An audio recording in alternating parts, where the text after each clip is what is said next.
What's up, guys, and welcome back to a brand new episode of the NeoVintage podcast. I'm Jabril, and I'm here with Steve. Hope everyone's doing well. And for you guys who have never seen the show before, we're just two guys that like to talk over the biggest stories in gaming, but we always like to start with what we've been playing. So, Steve, let me know what you've been playing. So yeah, obviously a little continuation of last week. The main game I've been playing is that Ratchet and Clank Rift Apart, and all my praise really stay with it. I feel like I'm practically done. Like the story's really wrapping up. The little percentage when I open, when you open your file, I'm in the high 80s. I think I'm like 89, 88. Oh, okay. So I feel like I'm right there. I don't know if that includes collectibles, but collectibles as well. I'm almost done. There's only like 9 trophies left to pop, so I feel like I'm right there. And I mean, of course, I think everyone said the same thing. This is my favorite Ratchet and Clank game.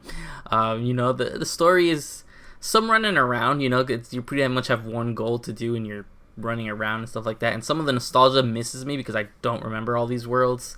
That some of the ones that you've been revisiting and stuff like that. When I see a side by side, I kind of remember, and of course, it looks great and everything like that. But there's like these, those when you first land on a planet, they do this big almost overview, like, oh, look what this world looks like in this dimension.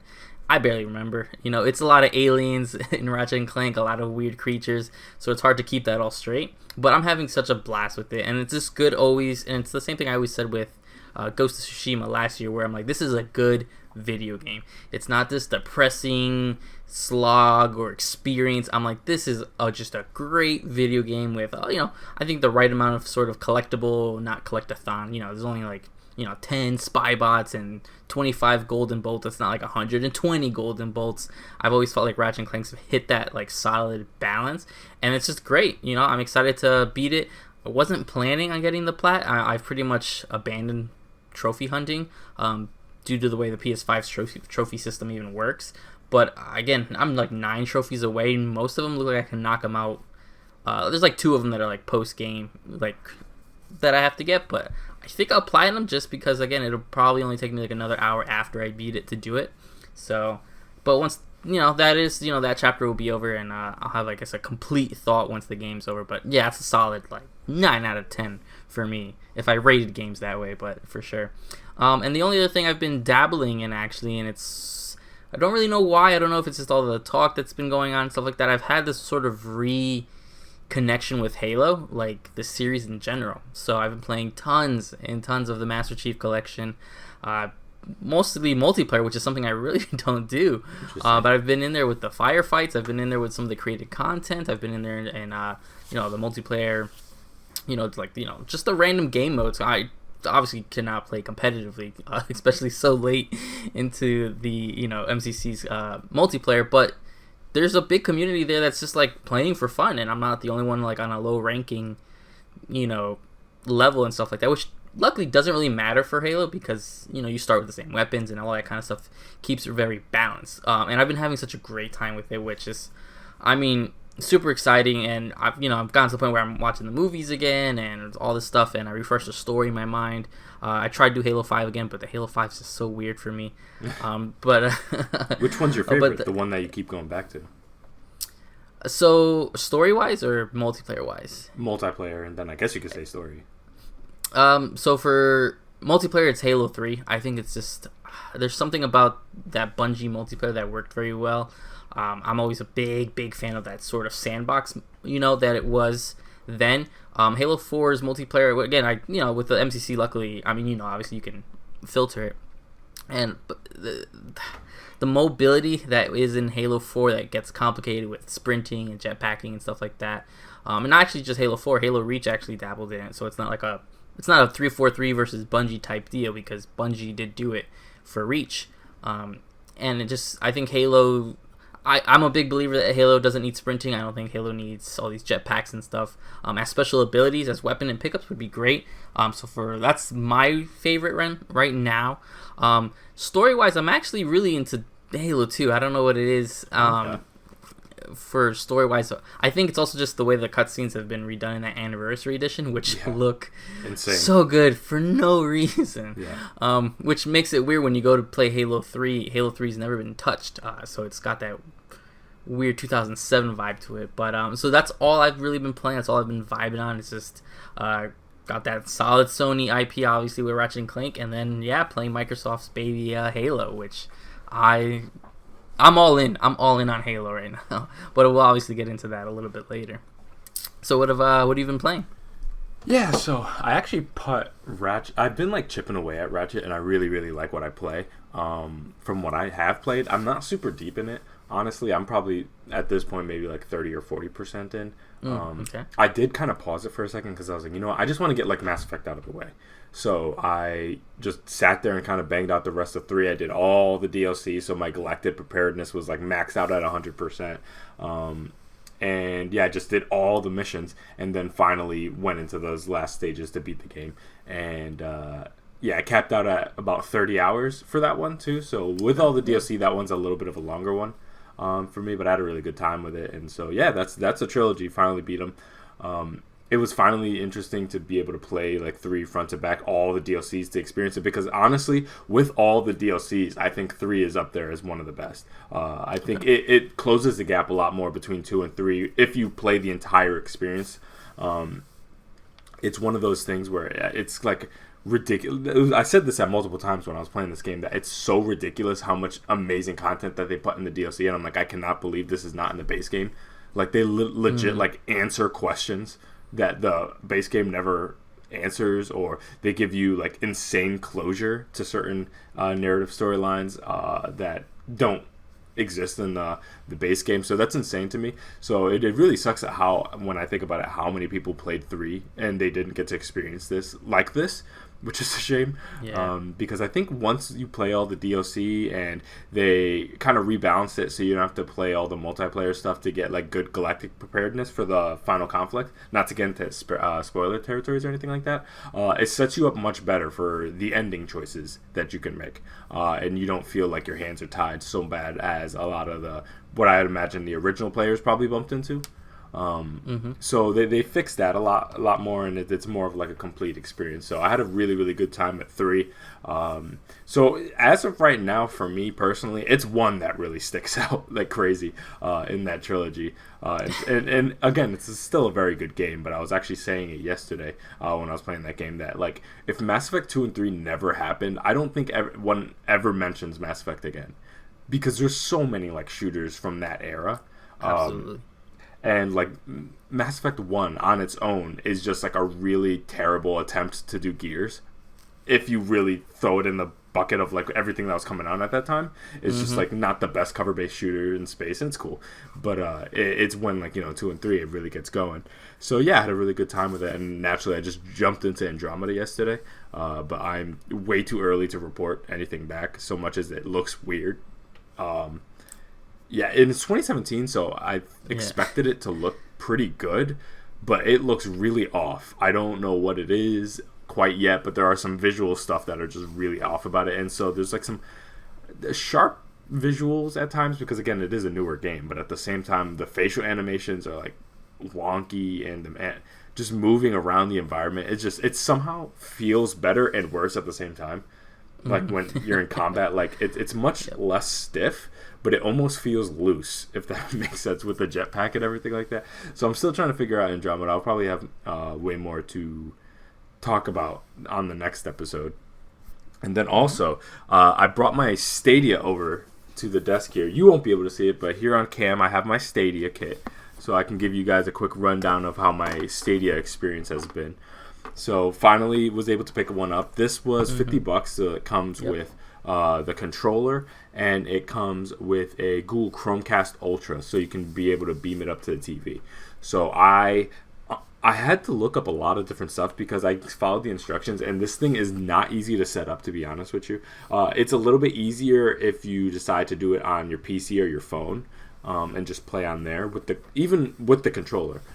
Just beaming it onto there. I had so much trouble getting it onto TV. Well, actually, not even just so much trouble. I was never able to get it work on TV because I couldn't get the Chromecast to work. That's what the problem was.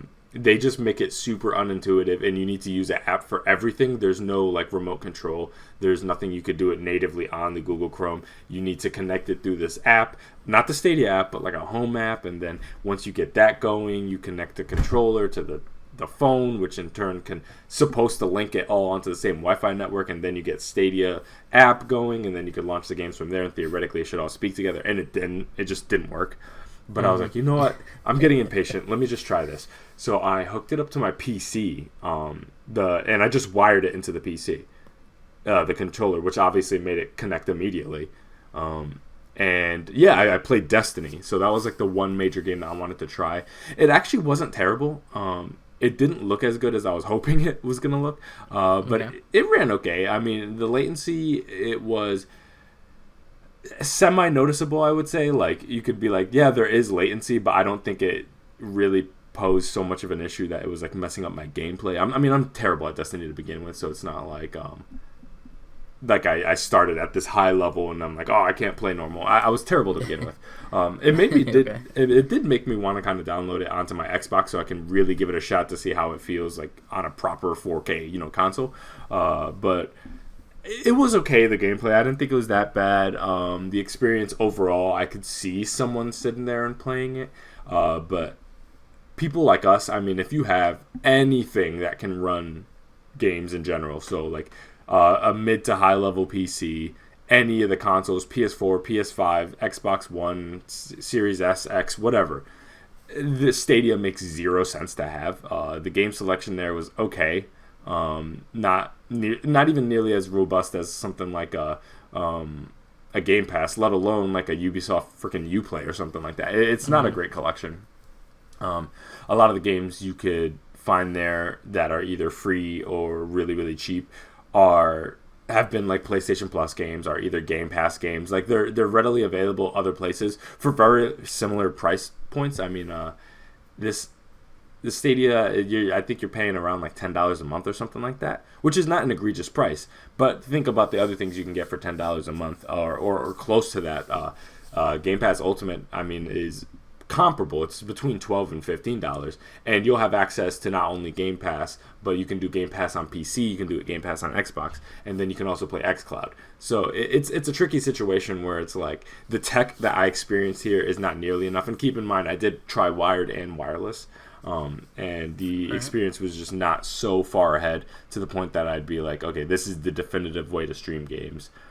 So yeah, that's my feelings on it right now. I did throw it back in its box because I'm like, get away from me, because I like hated it. But at some point I expect to go back to it. I don't think it's in full Wii U territory where like I refuse to play it, but for right now I've decided, I'm like, you know what, I'm gonna put it on the back burner, and at some point I'd like to go back to it, maybe playing a game that is not like a Twitch shooter, so I can maybe see if I can get a little bit more time playing into it, because to be honest with you, that the ever so slight latency did start making me dizzy. Now obviously I'm very sensitive to getting dizzy, but it did throw me off a little bit, just that kind of crazy motion blur. But yeah, I'll have more to report as I test it more, but for right now, that was my experience so far.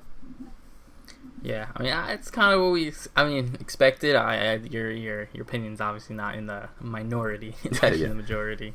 And again, I only ever tried Stadia once. That was a while. I mean, that was a few months ago. Where it's funny, I did Destiny. Now I come and go with Destiny, where sometimes I'll play for like months and a couple seasons at a time. And immediately it didn't work. Again, I was streaming it to my phone with a PlayStation controller. I don't remember what I used, some Bluetooth to control it, and yeah, I was getting dizzy, doing it that way.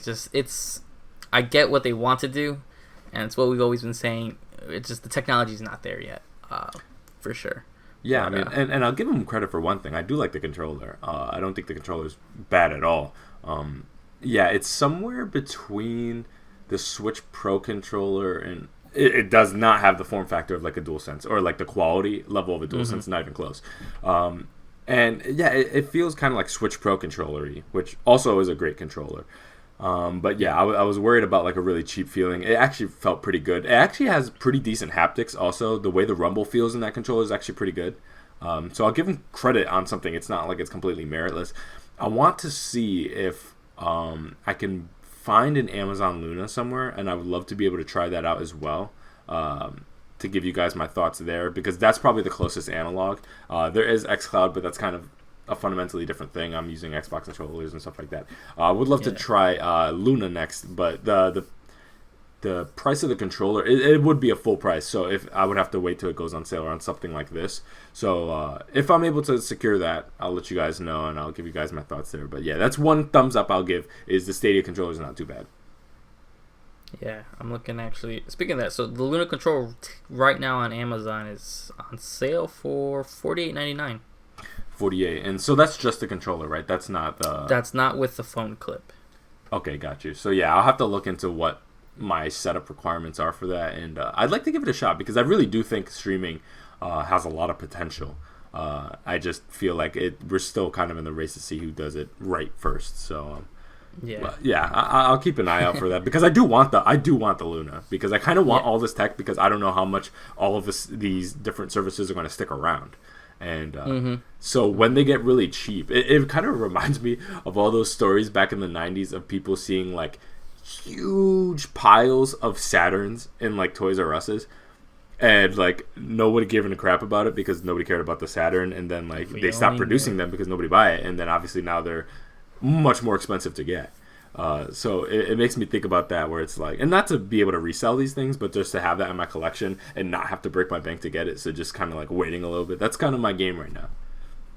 Yeah, so well, I mean, we'll keep an eye on it because, and that's technically on sale. So yeah, but I mean, Luna's still in that early stage, so definitely we'll have to see. Yeah. All right, so I guess we can jump into the first story, and this is kind of like one story. Oh shit, this is your story. You read this. All right, yeah, I'll jump in. So today's obviously we're slightly off schedule, but it's E3 just happened, and good thing we waited because there was a lot of stuff that sizzled out after E3. But there's been something percolating that I think everyone's kind of fell down the rabbit hole, and that's the Blue Box Game Studios mystery. So there's a rumor going around that Kojima is somewhat related to a new Silent Hill game that may be in the works, and it all comes down to a studio that's called Blue Box Game Studios. They're at Twitter at BBG Games or BB Games Studios, and there's a lot, so we won't be able to go to the whole rabbit hole, or else we'll be here forever. But the pattern falls into a line with what Kojima's done in the past. So if we compare it to the Metal Gear Solid 5 mystery, where Kojima created a fake studio name, he did different tweets and stuff and went under different names and things like that. So there's a lot of things pointing that there's something going on. I don't believe it's like a Kojima Konami Silent Hill reveal. I would love to believe that. I pray that it's that. But there's a lot of things kind of adding up to it. So, Kojima just did recently tweet a Silent Hill in his recent thing. Blue Box Game Studios YouTube banner is, and I think they switched it, but I think now it's a different picture of like hills and valleys and stuff like that. Blue Box tweeted out in one of their tweets that their game would feature Snowflakes of Blood, which is a big, if you're anything into the PT, you guys remember what that was. There's a lot of ties. Jeff Keighley knows the studio. They released a screenshot where Jeff Keighley was talking to Blue Box about wanting to be at the Summer Game Fest, and nothing appeared. So there's a lot of stuff going on. There's a lot of tweets where the game that they are quote unquote making is called Abandon, but they've come out afterwards and said that's their project name, that the first letter in that name starts with an S and the game ends with an L. Obviously everyone's first go-to was Silent Hill. They've kind of come out and now said officially that they are not related, working with Konami. They don't own Silent Hill. Sorry for people who thought it was that. Again, it's all mixed because they can always just say no. It's weird that they're not talking about... So their game is supposed to be a PS5 exclusive. They talk about how it's going to be this great thing. But when you look into the studio's history, it's like really small. They've only really have like 2 random apps that are no longer available on their like record. There's only one like employee, and the name of that employee is Kojima if you translate it into like Turkish. Which is really weird. Specific. It's really weird. And then like that's it. And they're not talking about them releasing the game or a trailer. They're talking about how it's going to be a PS5 app that will reveal the game, which was supposed to be the 22nd. I think they pushed it to the 25th actually last night. And I know I sent this to you because I thought it was just so... At first, I always dismiss any of it But when I kept digging and digging, and then luckily I found that Reddit, or I don't remember if it was a Reddit post that I sent to you, things are too lined up to this not be anything. So I know the world, everyone's kind of have their eye on it right now, and again, Jeff Keighley, Jason Schreier has said something about it, Colin Moriarty has been like all up in there, and kind of funny, all these other people. All these people are on this because it feels too perfect, that something's happening.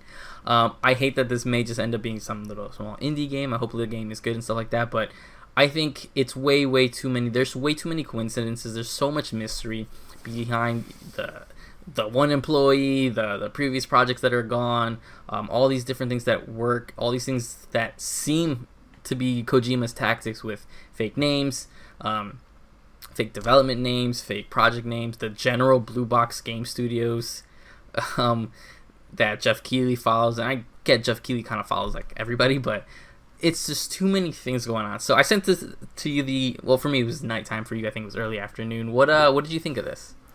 Yeah, I mean, it's interesting because I guess there's kind of like two claims happening here, and so there's a lot to like verify.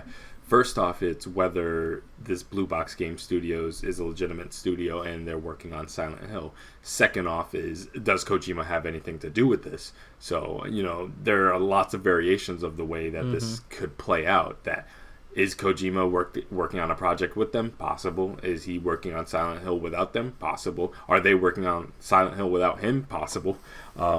So yeah, it's unclear, and it's really hard because cryptic things are what Kojima does, and I feel like he, for like a living, leads people down rabbit holes that lead to nothing.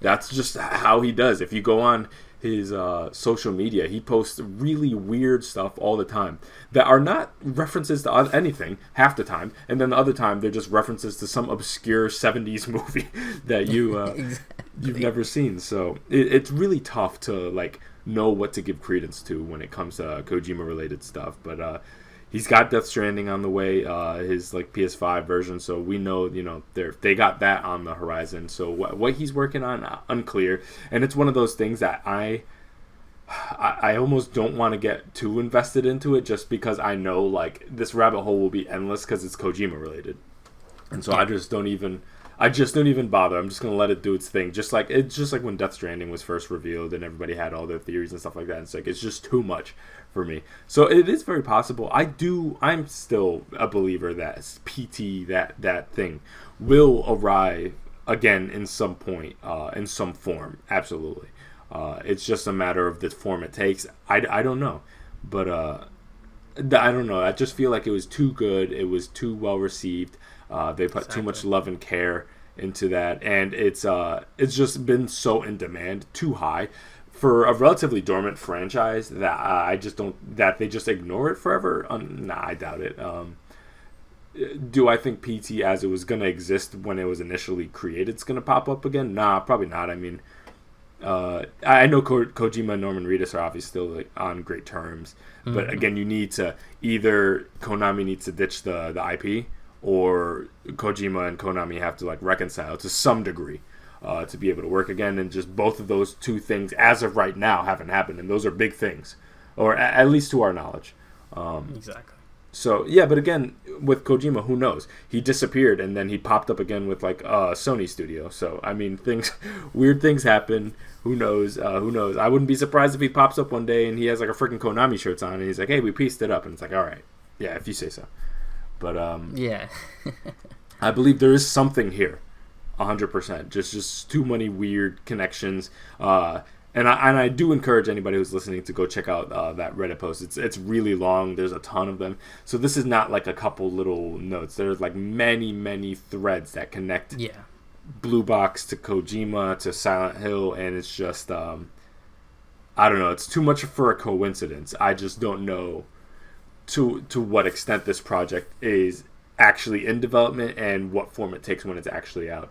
But fingers crossed. I mean, Kojima remains an enigma in the game industry, which is crazy. The fact that all these years later he's still just this thing that the game industry can't quite put their finger on. You know what I mean?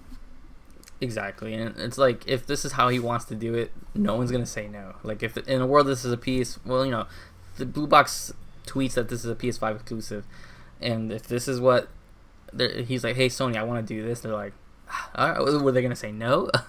He's too big of a name to let go, and so if this is what he wants to do, and translate his name to Turkish and all that stuff, they're gonna let him do it. And you know what? The fans love it, because if this does turn out to be, you know, the best case scenario, that he's making a Silent Hill game or whatever have you be, what a way to always remember it, that he just out of nowhere started doing this. But it's exciting to see. Yeah, and hopefully we'll know. He's a strange man. And by our next episode, we should know. Again, they keep moving the date. They delayed to the 25th now, so we'll see. But what is that, like a reveal date, or that? So this is, they say that's when the PS5 app will launch. So interesting.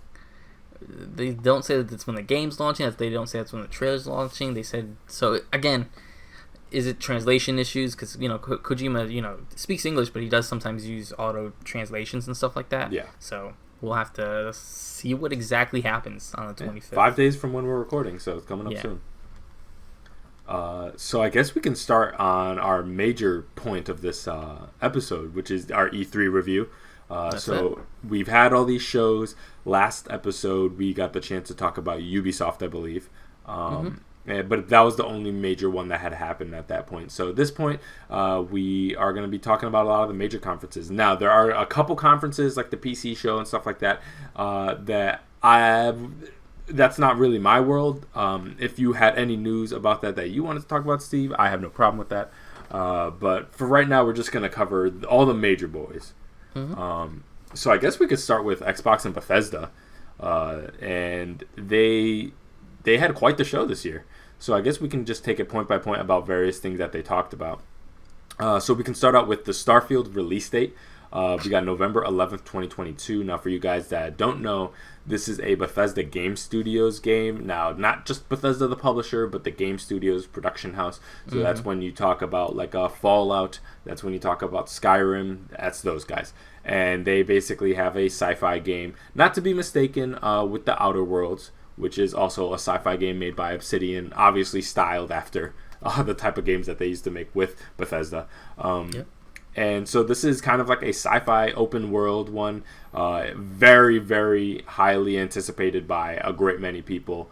And it's kind of been floating around in the ether for quite a while now. And so finally we have a release date. So it's going to be on the tail end of 2022. So it's going to be well over a year from now. But I was actually relieved to hear that, to just ensure that they get it right, because I know that their engines and their development cycles are always a little bit wonky, to be honest. So the more time that they need, I'm not thirsty for games right now. I think just do your thing, get it right.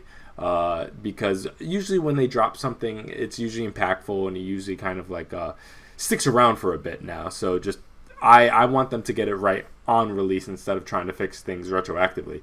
And yeah, I'm excited about this game. What do you think?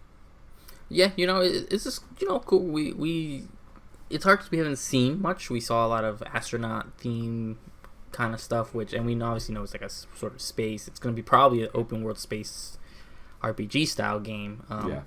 So I'm excited, you know, for that. I was a little caught off guard when they put that date, because usually Bethesda will, pre-Xbox, would announce things only a few, like they would announce things forever ago, but you know, certain titles they would really show only a few months prior to release. I don't know if this was maybe just to calm people down, like, obviously listen, Starfield's coming, let's take it easy.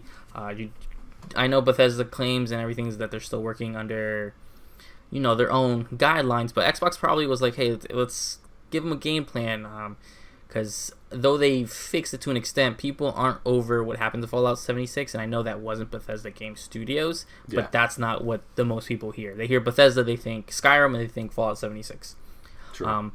But the little we saw looked kind of cool. I did watch it after, you know, I don't really like to take things when streaming because things are rough, but even I watched the trailer afterwards in the 4K, and you know, a lot of clipping and some weird running issues.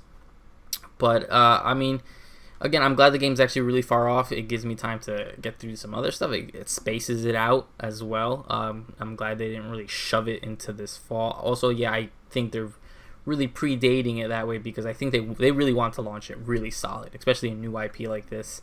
And to no one's surprise, or some people were surprised, Xbox exclusive.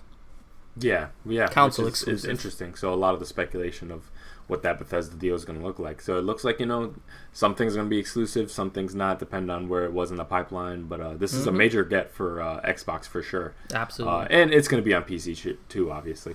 Yes. As well. The last thing is I was actually really surprised that they chose a date that far out. Usually when you're talking like Q4 2022, you get like a release window. But they're sticking to like a hard date, so 11/11/22, which obviously is probably a play on those numbers. But that's just really interesting. Them choosing a specific date that it's so far away. So that's kind of like uncommon. So I was like, hey, I hope it's able to come out with no delays. If anything, who knows? Maybe they could move it up a little bit depending on where the release cycle is. But I'm excited for it. Next one, Halo Infinite confirmed for holiday 2021, and this time they kind of focus on the multiplayer portion, which is smart because that is there is a contingent of the fan base who are only really interested in that portion of it, and apparently it's going to be free to play. So I think you're able to play the multiplayer without having to worry about paying anything related to the game. Which is cool for people who are really into the multiplayer. Now, honestly, I haven't really dabbled super hard in Halo multiplayer, with exception for Combat Evolved, which I played the hell out of back in the day. But beyond that, I'm mostly just a Halo campaign guy. So as somebody who has dabbled with the multiplayer, what do you think about what you saw? Yeah, a lot of it was really great. A lot of it's a lot of more like true to form, a little bit more of that. Halo 3 days. What a lot of people are saying. They're like, it looks a little bit more like the Halo 3 fun of it. The grappling hook looks like it's going to be a fun time. Again, sprinting's in there, and that's a whole nother thing. But it looks like they're really focusing on that moment-to-moment gameplay, which is what really looks great. They're really talking about a lot of these features that were missing. Halo 5 didn't have big battles, and still doesn't to this day, and obviously we'll never get it. But obviously I think Halo Infinite is going to really try to encapsulate that. I think the free-to-play model was always worrisome to me because I was like, it's going to be microtransaction filled and stuff like that. But they cleared a lot of that out with saying, listen, the battle passes are not going to expire. And they don't expire in the Master Chief Collection to most extents. So they're like, if you take a break for a while, go back and you never have to finish your Battle Pass 2, or I don't know how long the seasons are going to be, you'll be able to still put your progression towards that, which is great because sometimes, especially in Fortnite, like right now, I think Rick from Rick and Morty is like the final thing. If I don't have time to play it now and I bought the Battle Pass in a year, I could go back and try to get it. That's not the case in Fortnite, but that'll be the case, luckily, in Halo, which will be really great. They said everything that's going to be unlockable in the Battle Pass won't, and again, we're going to stick them to this if they don't do, they say the special helmet that you get in this Battle Pass won't just be available to buy for $1.99, afterwards and stuff like. So it's all these little I feel like they're making the right moves. They're showing a lot of the multiplayer stuff. They're showing how accessible it's going to be with not only with Game Pass and stuff like that.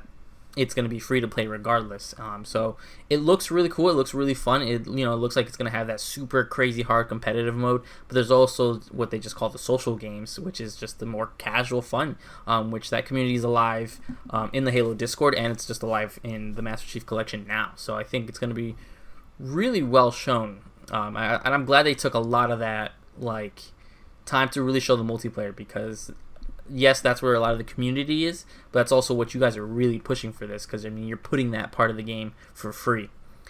So showing that sort of the light story elements that's in it with the commander, a lot of that, the training and all that kind of things like that they were showing with the tutorial. I think it's really shaping up to be what I think people want Halo's multiplayer to be for a while, because this is obviously gonna be around for a long time. If they play their cards right. Definitely. And it just bugs me out, the fact that this was supposed to be a Series X launch game, and the fact that it slipped a year, is just, that's crazy. Because this would have been out for months at this point, over 6 months if it would have hit its original date. So that just makes me wonder, what shape were they in when the Series X came out, and what did they look at and they're like, oops, we kind of miscalculated by 365 days. Like a year is crazy, but get it right. Yeah, which worries me that they won't solid a date. For Starfield, they gave a specific November 11th date. This fall will be Halo's 20th anniversary, so trying to nail that date would be huge. Yeah. But they're still very general with holiday 2021. No beta dates, no demo dates. So they just keep saying later this summer. We're already in June, so yeah, they probably just don't want another delay. Yeah, and so that too, and I hope they don't. I mean, delay game 2 years, that'd be rough. But I mean, again, I just want the game to be great. I just want it to be solid. They understand it as well. Yeah, they probably just don't want to cyberpunk themselves and be like, okay, finally we've given ourselves all the time that we need. This is our date, and then it's like, crap, we could use another 2 weeks of polishing, and then it slips a little bit. If they don't commit to a date, they just keep it open to holiday. It doesn't matter if it slips from late October to mid-November to early December. I mean, it's all kind of the same thing. So cool. Next one, Forza Horizon 5 announced. Really, really interesting. Really, really excited about what I saw. It takes place in Mexico. I love the Forza games. Those are my personal favorite racing games at the moment. From what I understand, this was out of cycle. From what I understand, this was not supposed to be the next one up. Everybody, I think myself included, anticipated a motorsport game next. But here's Forza Horizon 5, and it looks really, really good. What did you think? Yeah, I mean, it's more hope for it's more Horizon, which is not a bad thing. It looks like everything we want more of Horizon. Again, I was surprised because this year, I mean, not this year, but the next one was supposed to be Motorsport. And they did talk that the next Motorsport is in development as well. Yeah. But to have 5, I just was wild, especially that they gave the Horizon 4 the Series X update. So I really thought that was going to be like that for now. But I liked everything I saw. It looks like more Horizon time, which I love it, and I'm glad it's on Game Pass. I would like to, I purchased, I think, Horizon 3, so I'm happy giving them money. Having a day one on Game Pass, obviously, is fantastic, and I'm sure it's going to look great on Series X.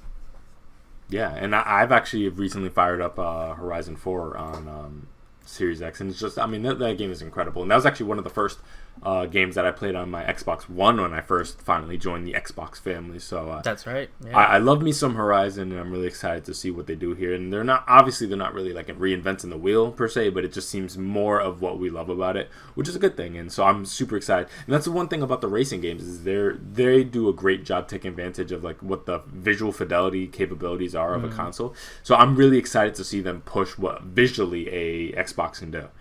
So I'm down for it. Absolutely. Next one, Redfall by Arcane. Looks amazing. I love me some Arcane. The only thing is we didn't see a lot of gameplay. I don't think we saw any gameplay. And so I kind of hold back judgment there where it's like all the visual stuff I'm super sold on. I love the character design. It's phenomenal. But I'm going to hold back until I can see how it actually plays because it's not that anybody can, but it's much easier to create a kind of opening cinematic that sells people on a game rather than actually showing people the gameplay, if that makes sense. So I'm cautiously optimistic, but at the same time, I can't fully give it the cosign until I see what actually the moment-to-moment gameplay looks like. But what did you think? Yeah, I mean, it was interesting that they saved this for their one more thing type deal. It looked really cool. I liked a lot that I saw of it. I mean, at first I was a little because I was like, it kind of looks like Fortnite a little bit. Oh, yeah. But then I saw a lot of the character design. I think I think it was her name was Layla, the woman with the telepathic thing abilities. I really like her character design. I don't know why. I really liked her character design. But the fact that you were still kind of confused of what kind of the game's going to be. As they did say, has a campaign, which good. I don't want just multiplayer stuff. But until we see a little bit more, I don't really know what to think of it until we get to see what kind of this. We got to see that moment-to-moment gameplay. Obviously, is it third person, first person, waves. That's what we got to see. But I'm excited. I thought it looks pretty cool. Yeah, exactly. Because based on what they showed off, as you mentioned, it could be many different game types. If we're talking kind of like a first or third person kind of campaign-driven narrative thing, I'm all on board. But it can very much be based on what they've shown, kind of like a PvE survival game. Exactly. Closer to like a Left 4 Dead or whatever, which I'm not particularly interested in. So we'll see on that one, but so far I'm digging what I'm seeing. Next one, Diablo 2 Resurrected. Now this is something that they've shown off before, but we got a release date now with September 23rd, 2021. So for you guys who are into that old school Diablo, this one's obviously for you guys. I like me some Diablo. I'm more familiar with the newer stuff. So I haven't really played Diablo 2 before. So I'm probably not going to jump into this. If it was like on Game Pass or something like that, I could see definitely downloading it and giving it a spin. But beyond that, do you have any interest in Diablo 2 Resurrected? No, I'm kind of the same. I think really the only time I've ever played Diablo, I think actually was with you when we first became friends. I think I bought a DualShock and we played Diablo for a while too. Whatever was on PS4. We right? killed that game. I think it was 3 that was on PS4 at launch. And we played like hours of it one day, and that's my experience with Diablo. I'm sure Diablo, it looked good as a Diablo 2 remake. Definitely. From the little I know, but I don't see myself jumping into it. Next one, Stalker 2. I don't have much feelings on this. I remember seeing them like kind of okay midsection of the presentation. Are you into Stalker or whatever? I didn't know about the series. I feel like I don't have nothing to say. It looked. I'm like, all right. It looked like a game. It looked solid. I don't know what this is a sequel to. I don't really understand it. Again, and that's more my bad. I just don't know about the series. Yeah, me neither. I know it's like a long-going series. But it had a lot of Chernobyl stuff in there, which looked cool. I'd have to look into it more like at release. I think it's gonna be on Game Pass. I'm pretty sure this was gonna be on Game Pass day one, so maybe I'll check it out depending on what comes out. I know they gave like a really late date though. I think it was like April 2022, if I remember. Yeah, I mean it is. I don't have much else to say on it. Yeah, me neither. Next one, Contraband. We got Avalanche. So I believe these are the guys that made Just Cause. We don't know anything about this game, though. They gave a very quick cinematic kind of panning through a room. You saw some bullets and stuff like that. So if it's Just Cause, if it's anything like that, I have a good idea of what this game could be like. But other than that, I mean, there's nothing really shown off here. What did you think? No, yeah, I mean, I was like, okay, that's cool that they're not doing another Just Cause if this is the right. It's weird because I think there's like 3 studios with the Avalanche name that I always get confused with, but Avalanche Studios, I'm like, okay, yeah, I think it's the Just Cause crew. I think. I believe so. Yeah, I don't really have. I mean, that's cool. It's the next project. We gotta obviously see way more. Yeah, the problem is, it's hard for me to get excited about this because first off, I haven't seen much about it, and when you kind of bill yourself as like the Just Cause guys, like Just Cause has always been that franchise that I've almost liked. Like it's like so close to me liking because it's kind of like that third person Far Cry go crazy on an island thing, but I've just never been able to fully like 100% get into it. So it's a tough sell on me. But again, you throw any of these things on Game Pass, I'm giving it a shot. This next one is the one that actually excited me the most. Outer Worlds 2.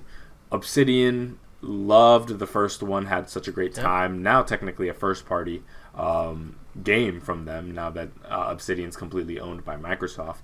And I think arguably, in my opinion, the best trailer of this presentation specifically. It was really funny, really satirical, and so I'm really sold on this franchise, and I'm glad that they're sticking by it. We got a DLC not too long ago, so they're churning them out there. So good for Obsidian, and I think they made a high quality experience there. I had more fun with Outer Worlds than it felt like. I mean, honestly, the last time I felt like that about a game of that type was New Vegas. So, and funnily enough, that's Obsidian which again, so, they made. Yeah. So it's one of those things where they kind of out Bethesda Game Studios themselves. You know what I mean? Like they outdo themselves with their own game type. And so I'm so glad that this is getting a sequel because I think they did a phenomenal job on it. What did you think? No, absolutely. I was actually surprised. I think we knew Outer Worlds 2 would be coming. Again, we didn't know exactly what exactly this was all going to be entail of, but I really like the Outer Worlds 2. I always said the same. I'm like, it has a lot of that New Vegas vibe, which obviously because they made it. I did not think this. I feel like we knew we'd get an Outer Worlds 2. I didn't think I would get it so quickly, like an announcement. I know we don't have a date or anything like that, but I'm just glad that they're like, they know that people really enjoyed it. It was weird because so many of the sales were always weird because it was day one Game Pass, because this was like right before, right after the purchase of them, and so it was all this weird nonsense. I'm just glad that they greenlit it for sure, because you're giving them the opportunity to continue what they did, which is what always felt like Outer Worlds was to me. It was like, this is the game they wanted to make.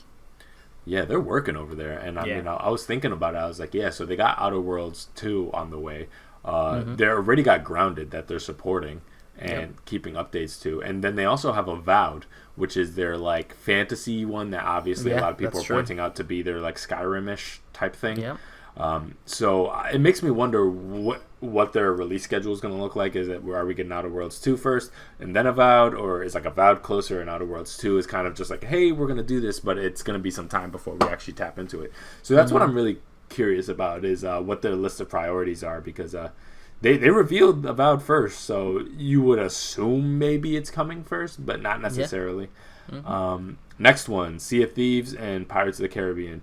I could not get into Sea of Thieves. I tried with everything. It's just really not my cup of tea. And I mean, the Pirates movies are cool. So this is a match made in heaven that makes all the sense in the world. I'm surprised it hasn't happened yet. But at the same time, while I say on one hand that I think this makes all the sense in the world, I'm really happy that they're still supporting this game. I ain't touching this with a 10-foot pole. I don't want no parts of this. But what do you think about Sea of Thieves and Jack Sparrow coming into that world?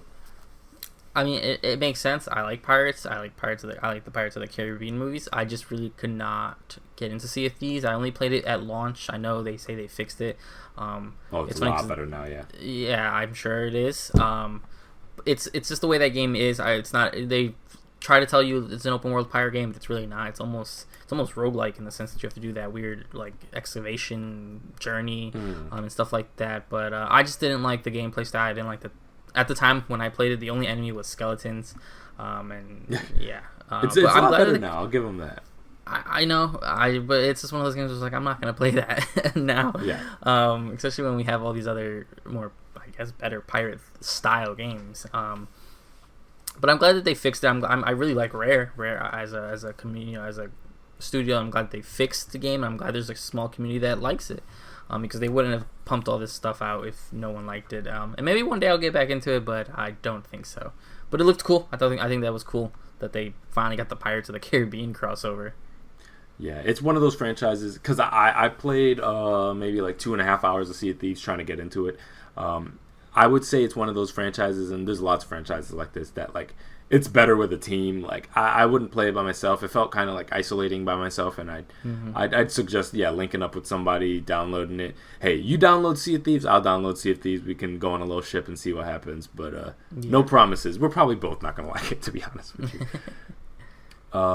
We got a bunch of games coming to Game Pass. I'm not going to list them all off, but they said a whole bunch of day one Game Pass of games that are already announced. Some stuff like Back 4 Blood kind of stick into my mind of things that are going to be coming to Game Pass. So really great showing for people. I mean, it's already an insane deal for gaming, and so I think they further strengthened it. And they made a quick statement that I feel like not a lot of people are showing love or paying attention to. The idea that there's pretty much going to be monthly releases of major games on Game Pass. For quite some time, which is an incredibly impressive thing. And that was the rhythm that I always felt like they need to get into. And preferably, you'd want something closer to like Xbox owned, preferably, so you can have one thing a month or one thing every other month come into Game Pass that actually stick around. But no, this is a great deal for them. I know that does not come cheap, so yeah, it just becomes strengthening the bang for your buck if you invest in that kind of ecosystem. Next, Psychonauts 2 release date, August 25th. We've heard about this game for, I mean, God knows how long at this point. Yeah. So I'm glad that it's finally coming. I actually, maybe like 2 or 3 weeks ago, re-downloaded Psychonauts 1 just to kind of remember what the hell this thing was about, because I was like, I knew 2 was incoming, and just funnily enough, they give us a release date here. I was like, I know it's on the way here. I cannot remember the first one at all. I remember it when it came out, but this came out on base Xbox, right? Yes. Yep, it was PS2 and Xbox. Yeah. Do you like Psychonauts, don't you? Yeah, I'm actually like a huge fan Yeah. of Psychonauts. I remember getting it on PS2. I actually own it physically on PS2, and Limited Run did a run of him, like, because they re-released it like on PS4 and stuff like that. So I have the first one physical on PS4 as well, and the VR one that they do. I've always liked the universe. I always thought it was so quirky and stuff like that. I never really thought we'd get a true sequel, especially with then, they announced it, kind of was in development hell, and then they got Double Fine's purchased, right, by Xbox now. Their first party. Yes, I think, or at least I know they got an exclusive deal with Psychonauts 2. Yeah, so it's like a whole weird thing. And then but yeah, I'm excited to see it. I'm excited to play more of it. I think the game looks great. It looks a little bit more different. I'm staying really far away from it because I think this is one of those games, like, if I look too much into it, I won't want to play it. Yeah. Which is why I actually got my Game Informer. I think Psychonauts 2 was the game of the month, and I just I either threw out the Game Informer or I have it on the shelf somewhere. But yeah, it's cool that we finally have a solid date. I think August is probably a good time. I feel like there probably won't be much around that time where I can probably get in, beat it in a week or two. Especially since September is looking to be such a beefy month. I'm glad it'll be out before that mess. Definitely. And I don't feel like Psychonauts is probably one of those franchises that are going to pull in a ton of new people. So I think it's going to be more reliant on the people who already know and love that IP from when it first came out.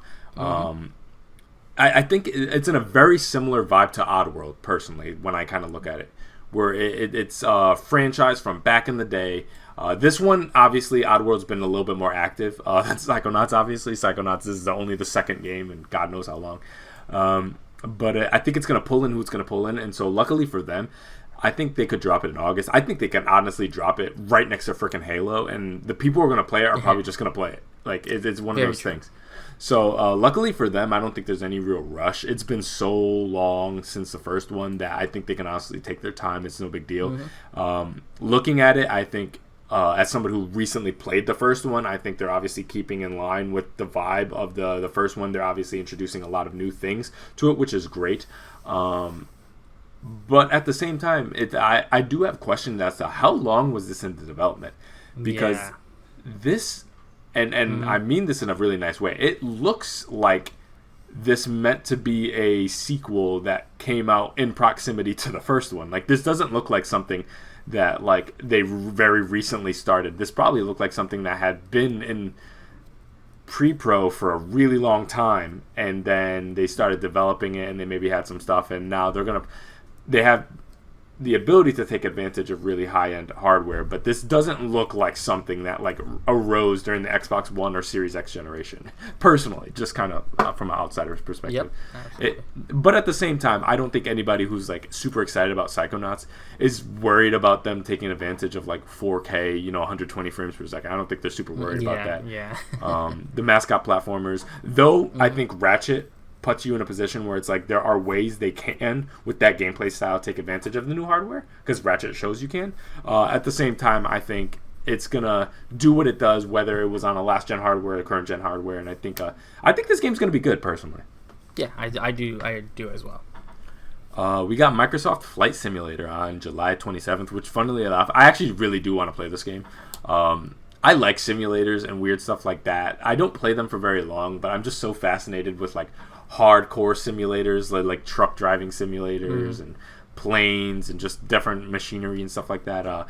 This game, I'm really also interested to see it really push the hardware and show how that looks. They got some massive worlds that they create for these flight simulator games, and I only were able to dabble them years ago on PC, so I'm really excited to see what they can do on Xbox. Any interest in this? It's interesting as a tool. It's weird. So it's available on PC already, which is, I didn't realize it wasn't on console yet. So I think that's good that they finally tie it in.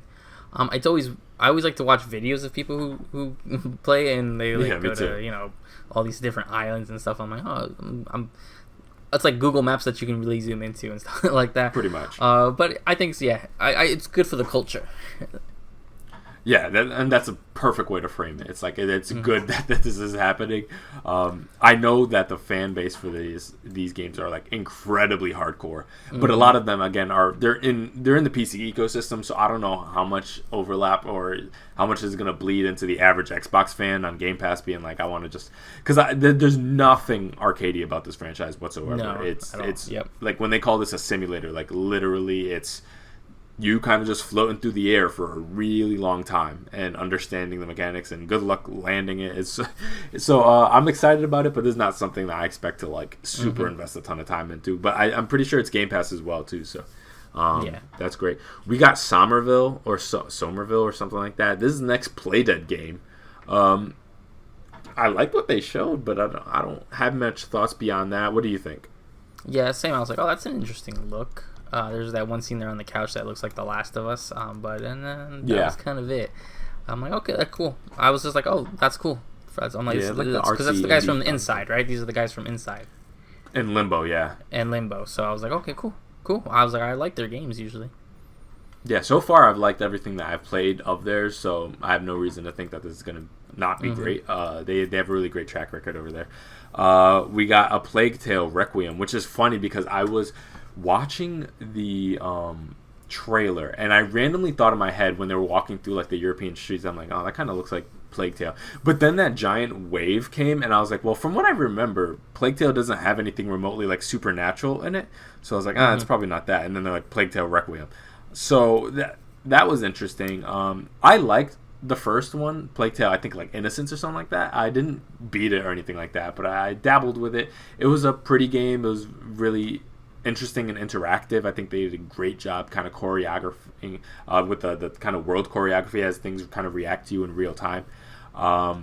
But these games are they're one of those franchises that I struggle to say are even fun so much as it's very immersive. So I'm curious to see what they do with the second one. The first one I feel like didn't really light the world on fire, so I'm curious to see if this one gets a little bit more traction. Have you played A Plague Tale at all? No, I've been meaning to. There's that, and I think it's Innocence that everyone really kind of like reintroduced to Plague Tale. Yeah. I thought I was like, oh, I heard some pretty interesting things. People say it's an interesting game. I just haven't sat down and played it yet. Which is I'm like, all right, maybe not with this like sequel or whatever. I was like, maybe I will get into it, but it's just one of those games that it's like it keeps missing me every time it like kind of comes back up in the conversation. Yeah, it's an interesting franchise, and yeah, it's one of those things that I'm like, I know it's probably popular with a certain group of people. I just don't know who those people are. But yeah, I'm gonna give it a shot for sure. Next one, Slime Rancher 2, major get for Xbox. A lot of people I don't feel like really understand the significance of it. This game is like big in like the PC weeb scene, to be honest with you. People love this game. And so this is going to be an Xbox game, and from what I understand, it's going to be an Xbox, at least console exclusive. So yeah, that's a big get for them, and this is definitely not a game for me. I've watched people play it in a lot, but it's not really something that I have any interest in playing myself. So, yeah, do you have any interest in playing Slime Rancher? Yeah, I don't really have anything to say on that. No. I know about Slime Rancher. I know my brother texted me. I'm assuming you can assume which one. He was like, oh my god, Slime Rancher 2. And I'm like, I mean, I went and got a coffee when this trailer came up, but okay. Certainly, and that's not even throwing shade at the game. I know people really like it. It's just nowhere near my kind of game. Yeah, you'll see this big in like the streaming scene and stuff like that. Yep. Because again, it's a more chill game. It's certainly not the kind of stuff that you and I usually play. Next one, we got Shredders, December 2021, which I'm actually super stoked about. I actually really like snowboarding games. And so the last one that I really probably had the chance to jump into was Steep, I think, from Ubisoft. But obviously, they're going to be doing Riders Republic going forward. So here we go with Shredders. Don't know much about it. I didn't get the chance to write down or look up who's going to develop it. So I still want to look up who's going to be taking care of this. But I'm down to at least give it a shot. It's going to be on Game Pass, I believe. But even if it's not, I'll probably give this, $60, give it a shot. Hopefully it's less than that for a snowboarding game. But December 2021, so we're getting something this year. What do you think? Yeah, I'm the same. I'm really excited for. I like snowboarding games as well. I mean, we used to play them off cam and stuff like that. I think we did a gameplay once. Yeah, 1080, SSX Tricky, and the newest SSX. I think December's a good time. Snow, winter, it's all a good time, and it's coming first on Game Pass, so it will be on Game Pass. I'm looking on the website. Awesome. It says coming first, Xbox Series XS on Game Pass, so I'll be there day one. So no worries about that. And then I guess we can kind of end off the Xbox section with The Ascent, which for you guys that don't know, it's like a top-down twin-stick shooter cyberpunk game, pretty much. And I'm loving the way this game looks. I love the cyberpunk aesthetic, and it is kind of a real shame that that term right now is associated with a less than desirable game. But yeah, it looks like The Ascent's going to do it right. I love that kind of gameplay style. And yeah, it reminds me of like those Dead Nation days when I was kind of just sitting there playing those kind of things. And yeah, The Ascent looks like they're going to do it right, and I love how close it is too. It's next month, almost like a month off, just 9 days away from a month. Yeah. So what do you think about The Ascent? Yeah, it looks really great. I'm always down for these sort of top-down shooters, especially in that cyberpunk style. Which Cyberpunk 2077 left us, kind of wanting something really done well. And this looks way better. Not better than Cyberpunk, just like way better in that feel and in that world. So I'm excited to play for sure. Yeah, and this is not the first time that they showed it off. This No. the first day I think we got a release date. So I saw some people being like, "Oh my god, I can't believe they announced blah, blah." This actually got announced some time ago, but finally they're showing it off. I think they actually showed it off close to the Xbox Series X show off for the first time. That kind of launch Yeah, release. like 2018, I think is when they announced it. Correct. So yeah, overall thoughts on the Xbox and Bethesda conference. I think they did really, really well. Honestly, I would admit though, if you're not into Xbox like that, I don't think they have a ton to really like blow your mind outside of that world. A lot of the big stuff, like the Outer Worlds, the Starfields, everybody knows what Halo is and everybody knows what Forza is. A lot of those things didn't really get shown off super hard. They're kind of just got like concept trailers, unfortunately. But I think overall it was a really good showing for Xbox this year. Not their best in a long time, because I think last year they really knocked it out of the park. But I think they did a really solid job, especially for this E3. What do you think? Yeah, I really enjoyed it as well. And I said the same thing. If this was the first time we were seeing Halo Infinite, or if it's been a while, if it was like a longer gap between the horizons, I think it would have been a lot stronger. For sure. But to get more updates on this stuff, considering that we just came through the pandemic and all the delays and stuff, to get some solid dates and some solid titles and announcements and updates, I think it was pretty solid. It was better than I expected, especially since I think it actually hurt the other shows that came after it, because of how solid and good their conference was. Yeah, I agree. It makes the people who did even semi decent this year really stand out, because and we'll get into what happened, but some of these guys, drop the ball is an understatement. So the fact that they kind of they had something to talk about and they had a lot to show, it felt like the only kind of like normal, like I almost felt like I had to check a couple times, like, wait, this is E3, right? Because like some of these guys are acting like this is like some random little direct video that they happen to drop on a Wednesday in May. Like, what are you guys doing? But it felt like Xbox, at the very least, they did their thing. They did what they always did. They had lots to show. They're very obviously very dedicated to the Game Pass thing. So did we get like a bunch of insane first party reveals? No, it still seems like their first party output is still not 100% ready. But they have struck up a ton of deals, so that if you have an Xbox, you'll have plenty to play of new things, not just old things coming to Game Pass, which is great. All right. So the next conference that we're gonna, I guess it's gonna be quickly discussed. Gearbox, some reason, decided to have their own conference. So the first one's actually a rumor that we heard a while ago, but I didn't believe, because I didn't think it would work this way. But the PS5 and PC exclusive Godfall, which I know broke the stores and broke the world, everybody loves the game, is coming backwards to PS4. I tried Godfall on PS5. The game doesn't play like a PS5 game. Not that it plays badly or anything like that, but again, the combat's really fun and that's it. There's no real story. There's this weird looter slasher that they wanted to go for. Didn't really make sense. If you were going to do this, it definitely need to be day one, maybe cross-play or something like that to actually have a good big community. I think this is way too late. I mean, you're looking at 7-8 months late. I don't even know what the official day it's going to be. I very weird mood. What did you think of that? I think a game like Godfall can very much benefit from having a bigger player pool. Mm-hmm. So I think from that perspective, it makes sense for them to have on PS4. It seems super backwards to release first on PS5, then release the last gen version. That's strange to me. To kind of like, I mean, we've all heard about games coming out and then be like, they're getting next gen upgrades. We see those all the time. But to see like, hey, we're getting a last gen downgrade for you guys. From like kind of just a logistical standpoint, it makes sense to 100% get those PS4 players. I mean, there's like 100 million plus people. With a game like this, you definitely want as many people playing as possible. But at the same time, it's just a strange release strategy. But maybe they just need a little bit more time to kind of polish it out and make sure it works well on last-gen consoles. Because I would imagine probably the player pool is probably... It has the opportunity to be much larger on PS4 than it ever was on PS5. Exactly.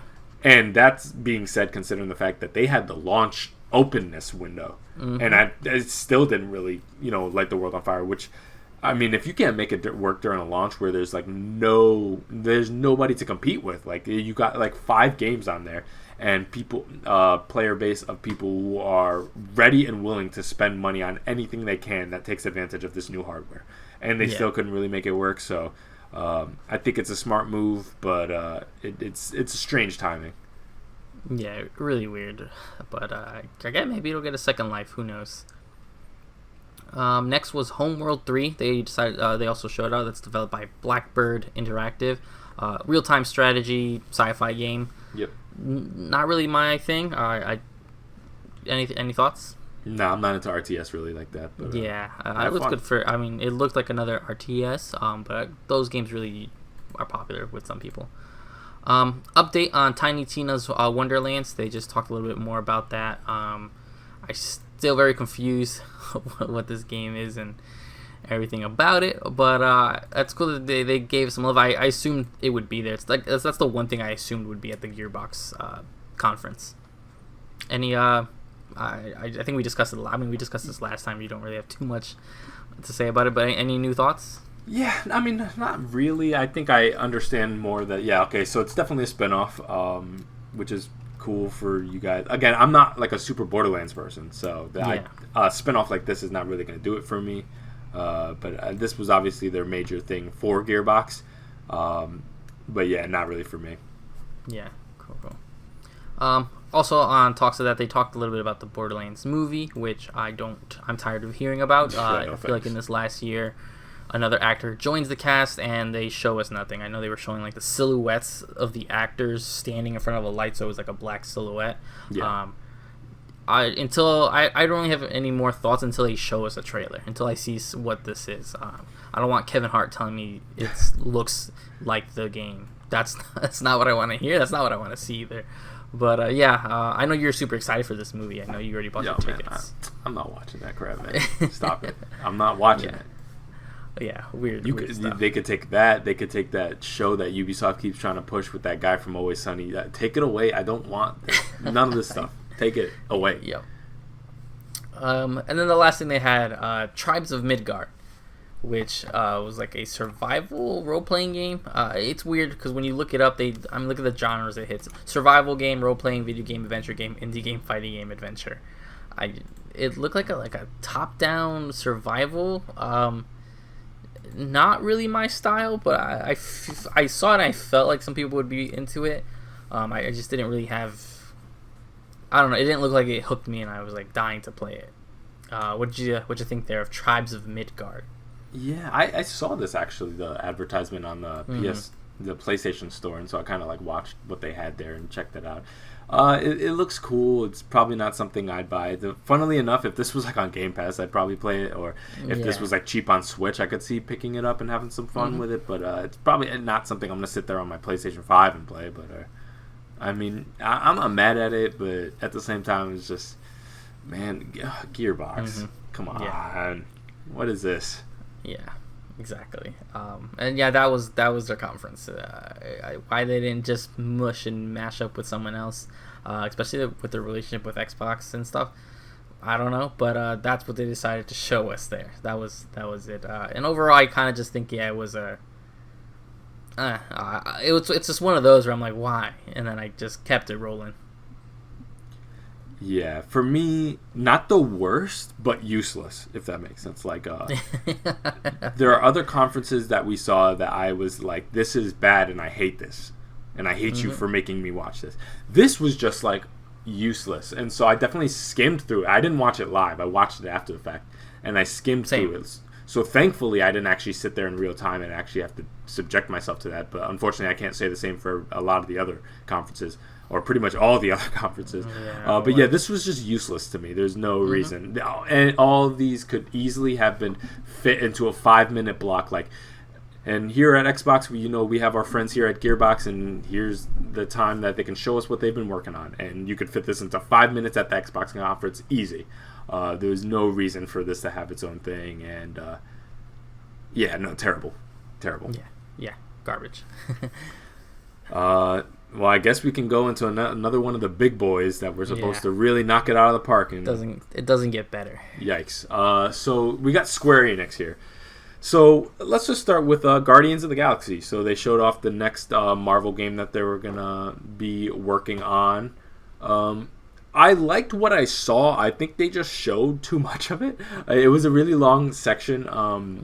I think they should have stuck to a trailer and some gameplay, and then you know how like Nintendo does their treehouse thing after, like all of them do that afterwards, where they show you longer deep dives. That's how I think they should have handled it. I don't think we needed like 15 minutes straight of gameplay, like literally just like conversational prompts and like combat battle. I didn't think I needed to see all that, just because I don't think the gameplay style is nearly complex enough to like justify or necessitate that level of deep dive, if that makes sense. Like if they were like a game like Returnal, for example, that is like has like really complex and weird systems that need some explaining, I get a 15-minute deep dive in a conference for. But a game like Guardians of the Galaxy, I mean, it's pretty straightforward stuff.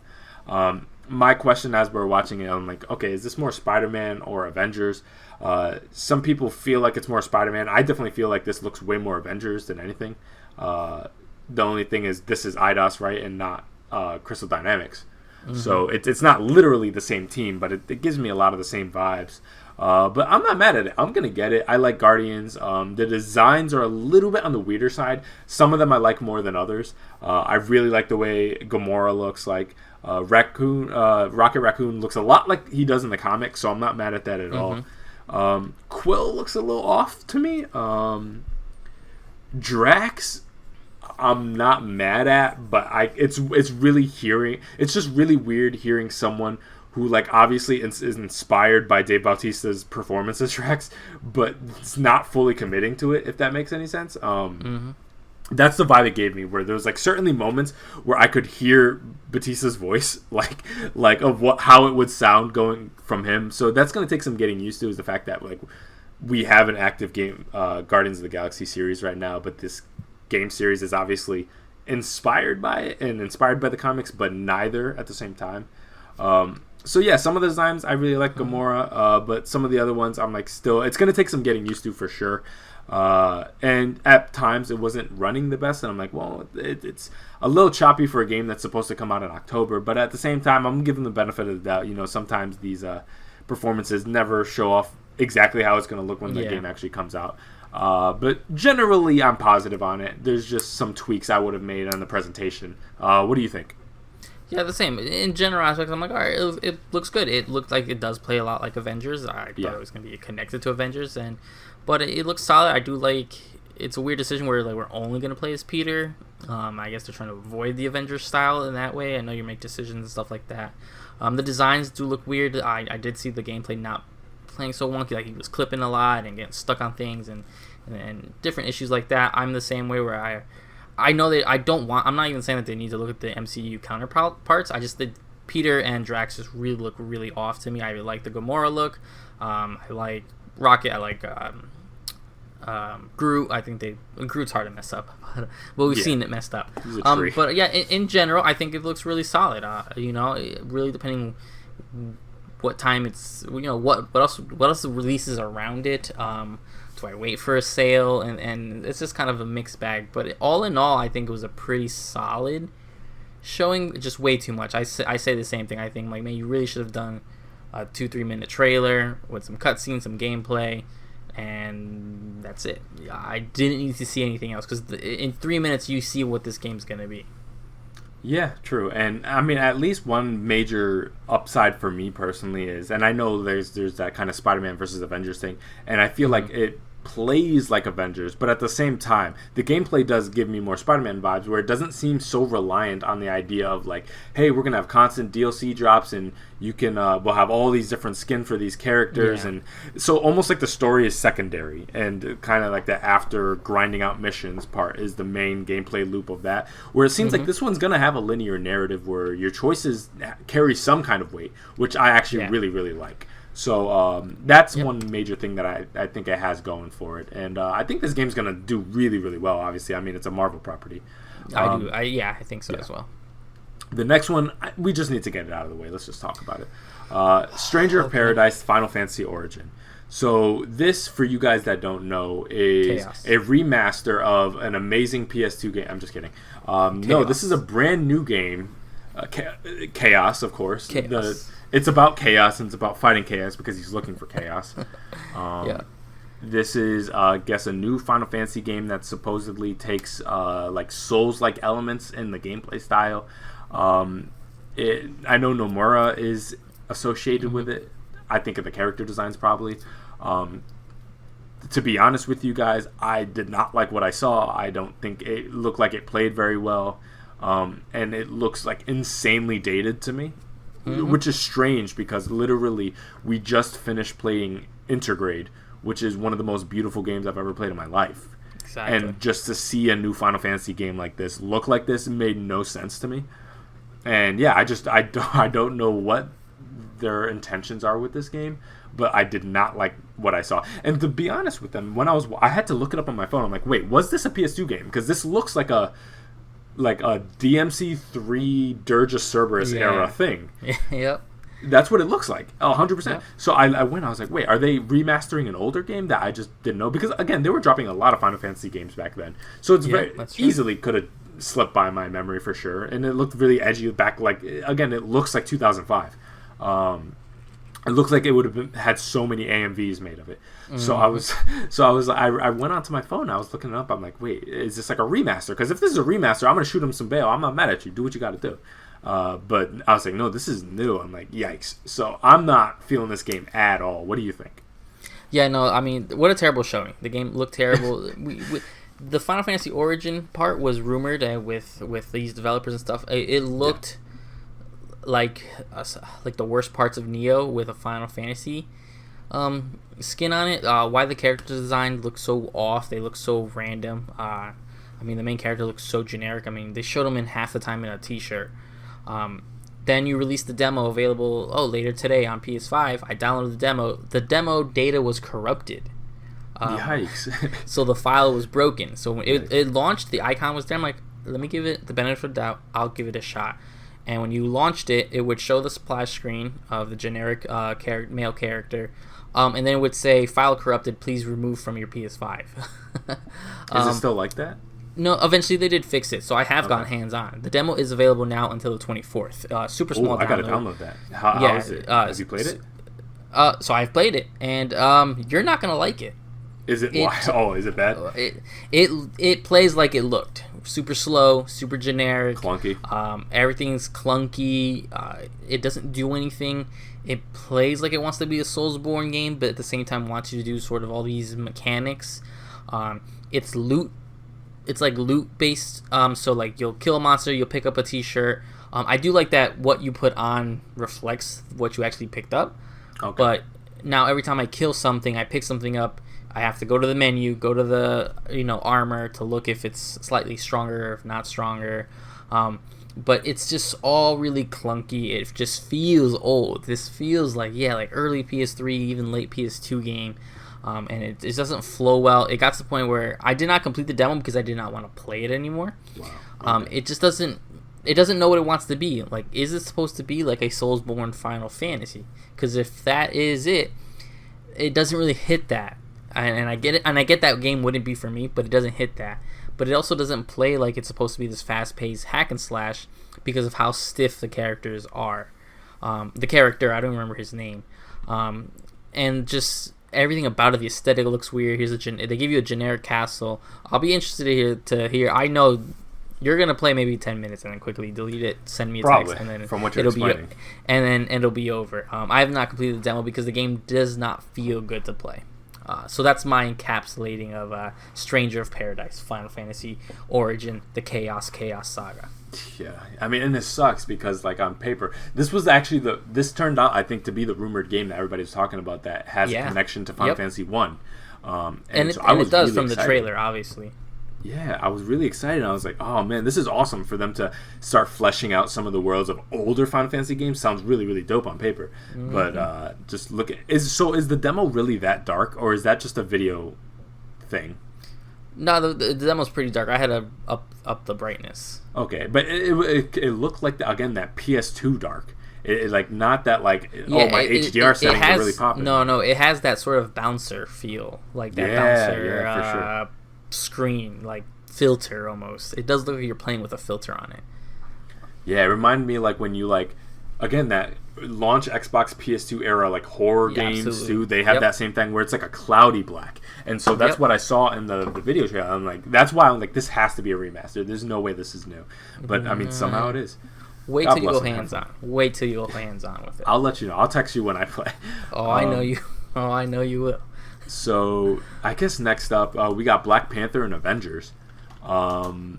This I think they had talked about this previously, but I guess we got just a look at how it actually looks. So for people who are still playing Avengers, it looks like you're going to get a lot of content here. I love Black Panther. I just don't really like Avengers that much.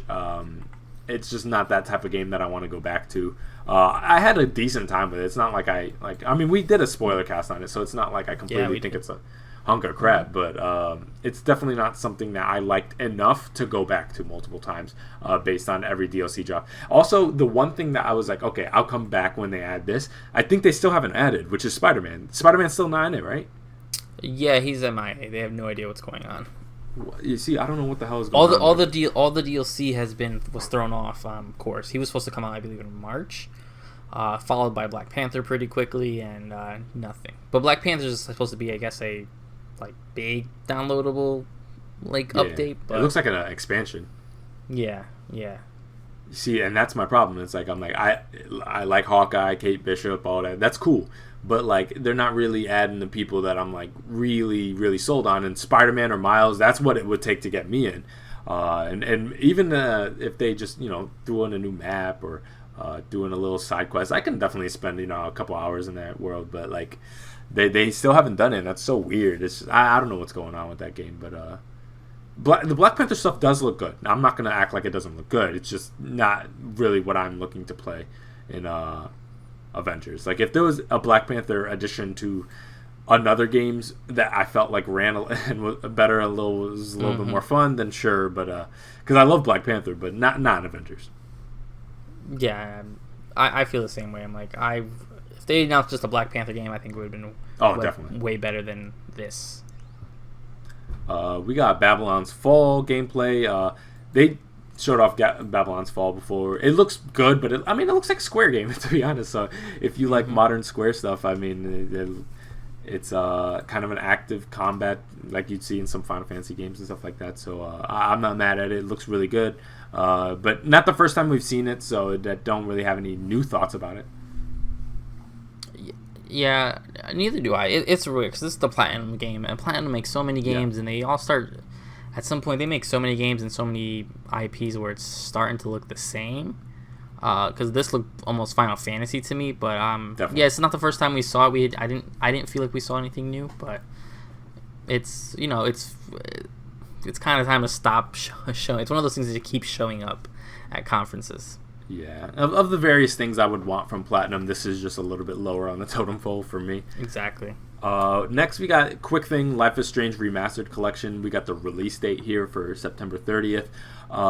This, I believe, includes Life is Strange, the Before the Storm DLC, and Life is Strange 2. Two of which of those I've never played before. So I am actually strongly considering getting this. However, with the proximity to Life is Strange 3 coming out, that's a lot of Life is Strange to play with that kind of gameplay style. It's not like the Mass Effect trilogy where I could play because this is an active thing. It's a very passive experience where it's very investigative and narrative driven, and so it's kind of like an interactive movie in that way. And I don't know if I can just bang out 4 of those back to back. So I think I'm going to pick up the collection and kind of just play them here and there as they come out. Probably prioritizing 3. I don't know the release date for 3. I can't remember. But it's around there, I think, in September. So I do. Yeah, I think it's September. So I'm probably going to play Life is Strange 3, do my thing there because that's a new one, and then probably go back to those because those are very good games. I loved the first one, never played Before the Storm, and I'm sold on 2 because I know you co-signed it, but I haven't been able to get the chance to play it yet. So I'm probably going to pick up this collection. Do you have a need to pick up this collection? I do, because it's been a while, and I always said Life is Strange 1. It's always been kind of, of its time. Don't Know I was with it, and it just plays a little bit funky. So if they went and cleaned up some of the controls and stuff, the remastered collection actually is just Life is Strange and Before the Storm. Some reason they're not including Life is Strange 2 in there. So Life is Strange 2 is not part of the remastered collection. Wait, it's not in the collection? No. Oh, it'll be just because I'm actually looking at the website right now, so they have Life is Strange True Colors, Life is Strange 2, and then Life is Strange Remastered Collection, which encapsulates the other, it wasn't the spin-off, but the prequel. But Don't Nod made it, right? Yeah. Because I know they're not making 3, but they're not making 3, but Life is Strange 2 is Don't Nod. Why it's not considered part of this collection, I don't really know what's going on with that. It's I don't know. It's really weird. I don't know what exactly is up with that. Because between 1 and 2, Life is Strange 2 is my favorite. Again, I obviously have not played True Colors yet. It's a weird thing. I'm not sure what's going on with that. Yeah, because I know they did Tell Me Why also. That's another one that I need to add onto my playlist. That's like a 5th one. That's basically Life is Strange, but they're not making that franchise anymore, so they made their own thing. So they made their own, which I played actually. That's weird. I'm curious why they didn't. I swear I thought 2 was in there. That's really weird. I don't like that. Yeah, I don't either. Especially since they kind of went and redid a lot of the models. Yeah. For Life is Strange 1, and Life is Strange 2 looks good for what it is. But I mean, you're gonna call it Life is Strange Collection. You're gonna ignore Life is Strange 2. I don't know. I don't know if they're just trying to. I don't know. We never got any sort of prequel or expansion to Life is Strange 2, so it's weird that they just treat it that way. I don't know why. I don't know. Maybe I was gonna say maybe it super underperformed, but that I feel like would be more reason to include it, to give it a breath of fresh air and breathe some new life into it. But and it's weird because it's not like we're talking about a franchise with a ton of games that it makes sense, or like an Uncharted situation where they didn't make one of them, or like a Arkham or something like that, where the main developer didn't create one of them, so they don't include it in the collection. It happens, but they made all those, so yeah, that's a weird one. Yeah, and the collection's $40. 40, interesting. Yeah, you see, 40 for the 3 games. I'm sold on 40 for the 2. It's a little bit tougher for me. Next one, just because they wanted to infuriate me even more. We have Final Fantasy Pixel Remaster. Now, this is a remaster of the first 6 Final Fantasy games, which everybody wants, but unfortunately on mobile and Steam. Now, a lot of people are like, wait, aren't they already on mobile and Steam? Well, Square did put them on mobile and Steam, but they, destroyed the visual look of those games, and they look awful. Why? Yeah. Because Square is sick and ridiculous people sometimes. And so it seems like they're gonna clean these games up in the way that people actually would want them to clean it up, which is just having a higher resolution output with the original pixel art, or at least cleaned up of the pixel art, instead of making these weird chibi asset things that they were making. It looked terrible. So at least they're cleaning up what looks like their mistake originally. But unfortunately, they're not dropping it anywhere. And this is just a really hard reminder that first and foremost, this is a Japanese company that is interested in their Japanese demographic, because that's probably where they move the most units. And PC and phones are obviously where they probably play the most. But what their aversion is to putting those first 6 games on the main consoles just doesn't make sense to me. Like, I don't know why they have 0 options to play anything before Final Fantasy VII on any of the major consoles. I have no clue what their problem is. You would at least at the very lowest end expect a Switch thing, because those were originally Nintendo games. These were not originally PC games. These were originally on the NES, then they went to the Super Nintendo, and didn't jump from the Super Nintendo until 7 happened with the PlayStation 1. And from that point onwards, they're easily accessible everywhere. But the fact that they're not on a Nintendo console at all, in any capacity, in any collection, in anything. I mean, the last release we got on those games was the DS, maybe? I believe so. Some of them. That's ridiculous. I don't know what their problem is, but pixel remaster. So it's like what some people, I'd imagine, want, but a close but no cigar to of what a vast majority of people actually want them to do with the Final Fantasy franchise, which is nuts, because you don't even need to touch it. If you just drop them into the thing, drop them into the eStore, as is, you know how many people would buy that? But I don't know what their problem is. What did you think about this? Yeah, it was the same. It was like a super excitement, and then immediately a big sigh, where they're like, one, they're not releasing it as a collection, they're releasing the individual titles in their whatever original form, cleaned up and stuff, which is something people have been asking for. And then on top of that, I'm like, well, it's got to at least come to Switch. No, the second they said mobile, I was like, I just was like, come on. And Steam, I'm like, these Final Fantasy games are so big, especially these classic ones where there's a lot of grinding. I'm like, Switch is where you really want this. Which that's where you would want it. On top of that, at least give it to the other 2 consoles. I mean, none of it made sense to me, and it's like, and that capped off how I felt about the whole Square Enix conference. I was just like, it's a lot of stuff, nothing that people wanted or is for me.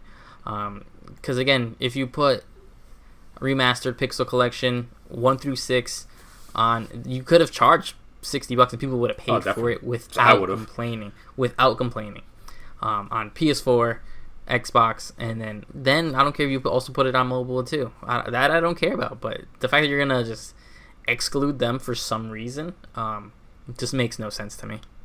Yeah, it's just the Japan-centric thing, I think. It's just they focus on the mobile thing because that's where people play over there, and I think that's just their primary demographic that they're even interested or worried about. And I think they honestly probably have different SKUs where it's like, listen, we pushed Life is Strange for America and Guardians of the Galaxy. You guys have your things, and then your little Avengers and stuff like that. And over here, they're gonna get their Final Fantasy games and they're gonna release it. And to be honest with you, as much as I want it on the consoles, and I think they'd sell units. They probably just sell more on mobile, so they're not gonna even give it the light of day. It's just an annoying move because it's not like something I'm asking for like over and over again. Like the DS was the last time. Like all I want. Like I'm not asking you guys to like recreate it and do a Final Fantasy VII remake worth level of thing for 6. That's not as much as I love that. That's not what I'm asking for. Just drop the games into the eStore. Like come on, guys. They're originally Nintendo games. It makes no sense. But I mean, it is what it is. They're frustrating. There's a terrible conference just because they make terrible moves. We got Legend of Mana June 24th for you guys who are into that series.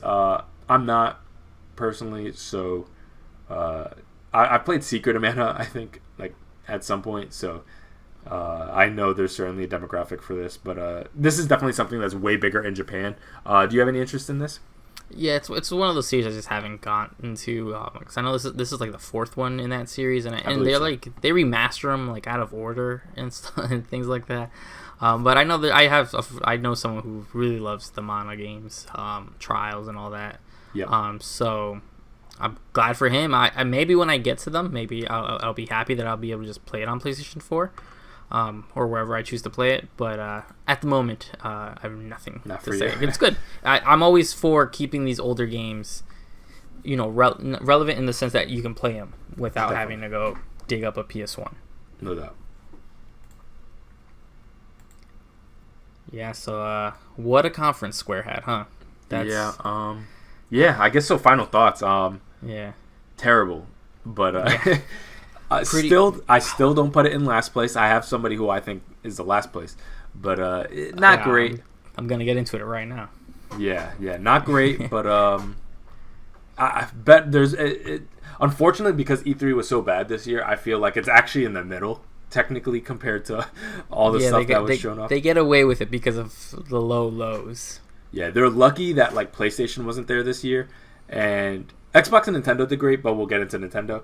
But the Square is lucky that people like Gearbox and Capcom in Intellivision came, because man, like otherwise they would have been easily one of the worst of E3. Absolutely. But luckily for them, they middled out. There was some decent stuff. I mean, Guardians was new.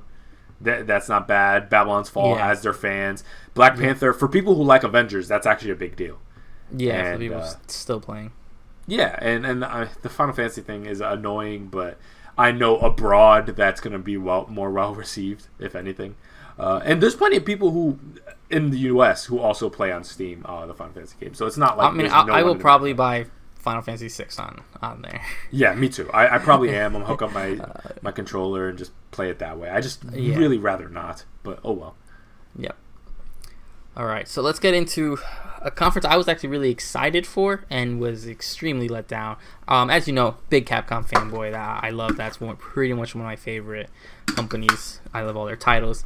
But they opened up to nothing really this year. So they talked about Resident Evil Village that just released not too long ago. They talked about how well received it was, a lot of sales, and they showed a trailer to a game that's been out for a while. I don't know why. But then they quickly just, without showing anything, mention, we are going to work on DLC for the game. What that means just saying that doesn't really mean much to me, because if you look back at Resident Evil 7's DLC, besides the free Chris one and the one that was like the end of Zoe or something like that, the rest of it was like playing blackjack with the family and stuff like that, which was fine, but it wasn't like, I don't think is what people are gonna want.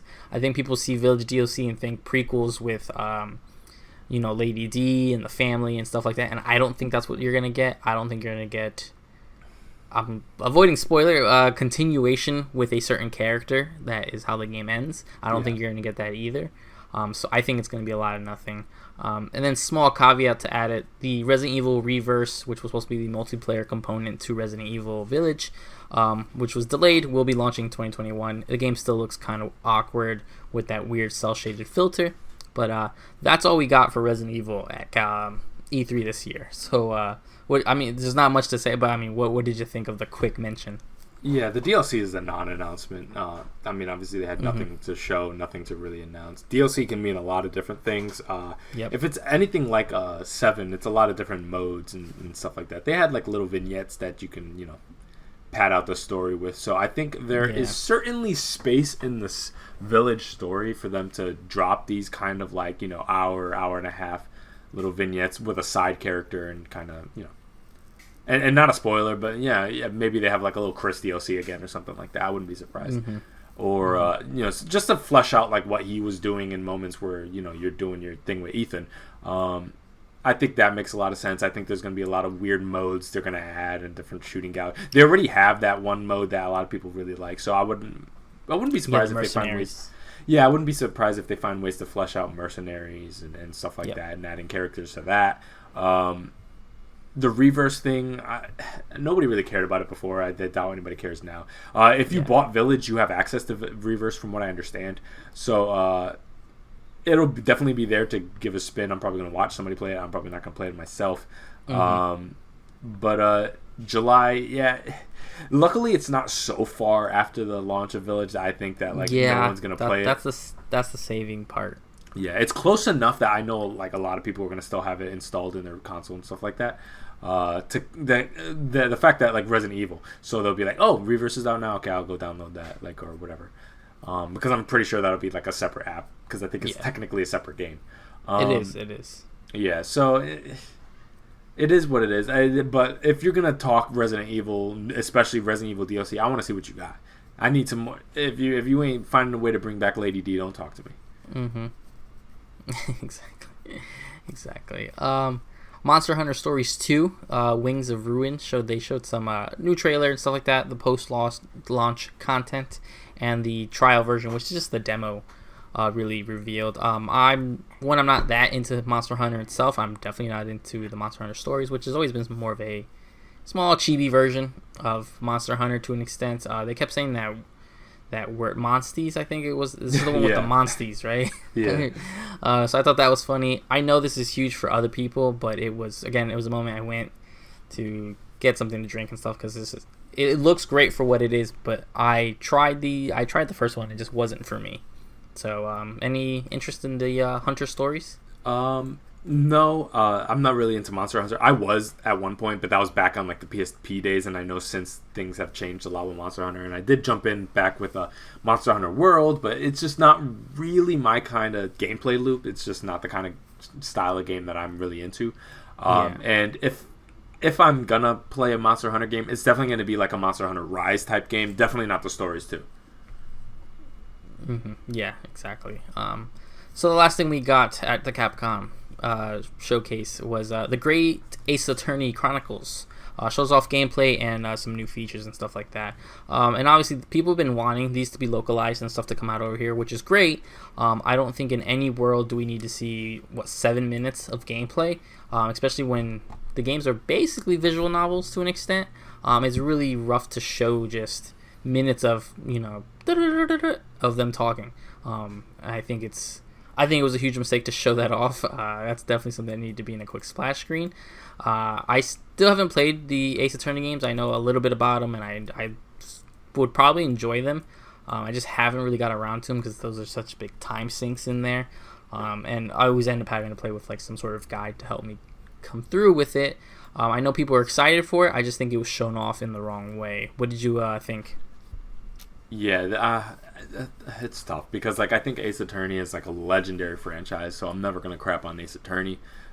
They're great games, but this felt like it felt like their Guardians moment where like they spent just too much time on one thing. Exactly. And it's just not the type of game that I think you should spend that type of time on. And I just thought it was a really, really terrible way to end a conference, especially from Capcom. Like I mean, we're talking about like such a legendary company, nothing from Mega Man, nothing from Street Fighter, like nothing. That was a little bit of a letdown, personally, just to see them kind of end their conference this way. But again, I like Ace Attorney, but personally, like if I'm going into like mystery games, I'm just more of like a Professor Layton type guy, and I know to some people that's like more heresy. It's like, you think Professor Layton's better than Ace Attorney? No, I don't think it's better. It's just that franchise gives me my fix way before Ace Attorney does. And yeah, I know a lot of these games, have been kind of like locked to Japan, so I'm glad that people are getting the chance to finally be able to experience it down here, but not the way I would have ended the conference personally. So. Yeah, absolutely. Again, and then that was it. That was the conference. I mean, overall, it was nothing to me. Which is hard because I love most of their IPs. So for them to show so little and still not have anything impactful was really such a letdown. And that's all I really have to say. This one was, I love Capcom. I love everything about them, but one of the biggest waste of times for me. And I hate to use the word useless, but it was uninformative and useless of a conference. No doubt. I won't mince words. No, this was a useless conference, and it was terrible. Absolutely. And that's why I put Capcom in last place. Not because their conference kind of sucked, and it probably sucked a little bit less than Gearbox's. But the problem is, like, the IP they have access to, and the platform they were given, and just the monster that Capcom is, to come out here like this, the expectations were higher, and not in like an entitled way, but like they should be able to deliver more. And the fact that they didn't, especially coming off the back of they just put out Village, and like this is all you got to say on it. Like, no, it's terrible. So I put them in last place for that reason, just because I expect better from them, to be honest with you. Gearbox, I didn't expect that much from. Square is kind of technically always terrible at E3. Like, they're That's rarely, very true. Yeah. they're always terrible at E3. Like, very seldomly do I'm like, man, that Square conference. It's always like, oh, Square's getting its own conference. All right, I know I'm going to be let down, but let me watch it. And I'm always let down. Because it seems like they never save anything for their own conference. They always just tack things on at the end.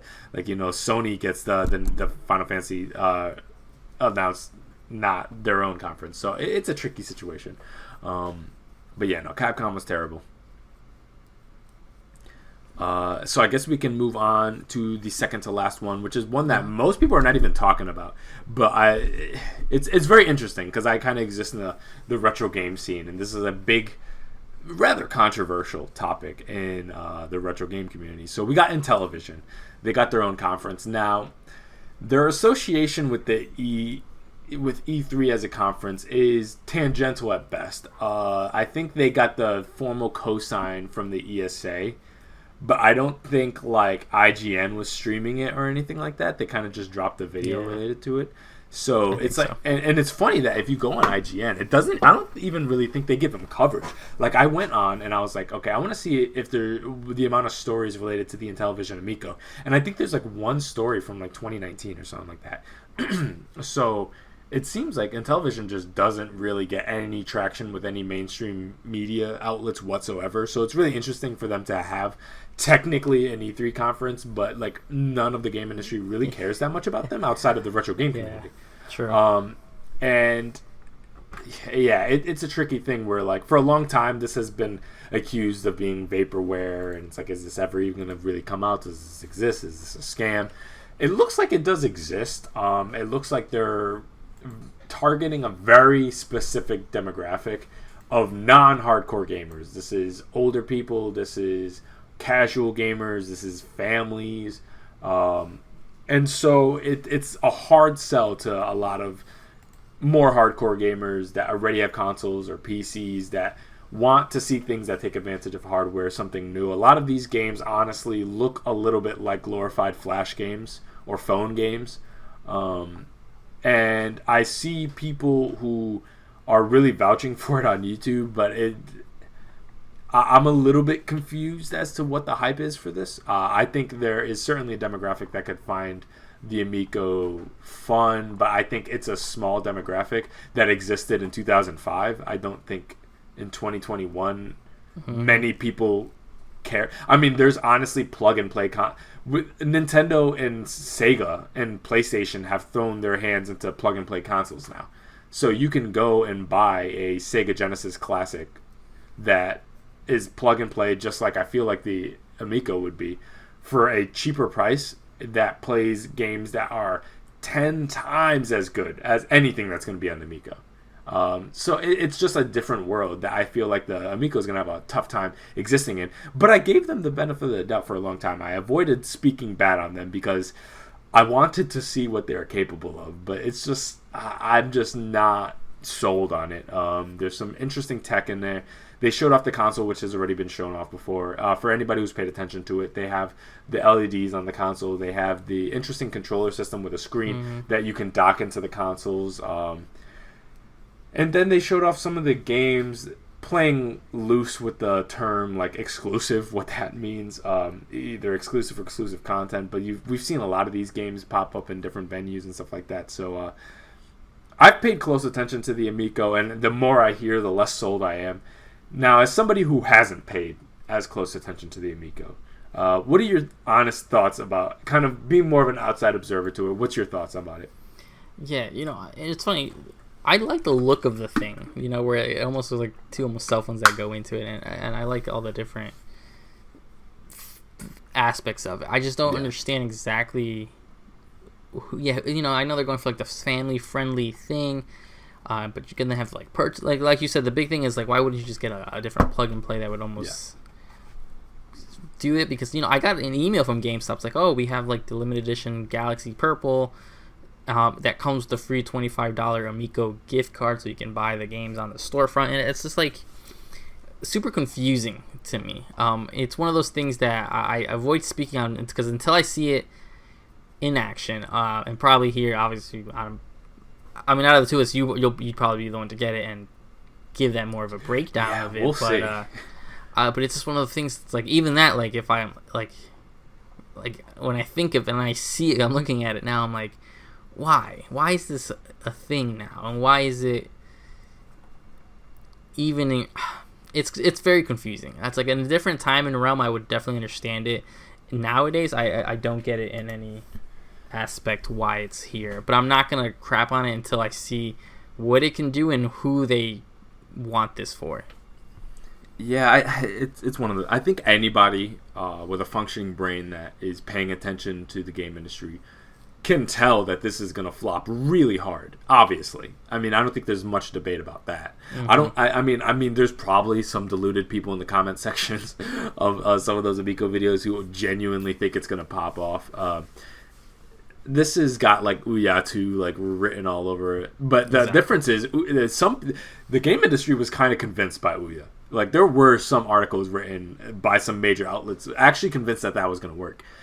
Amico's getting zero traction. Like I think the one person pushing for this is Tommy himself, Tommy Tallarico, the guy who's running it. Unfortunately, I do want this console, but it's for purely collection reasons. Because exactly, I don't think many of these are going to exist. Period, and the ones that exist are going to probably get bought up and shoot up in price because people like me are going to want to collect it because it's a funny game in history.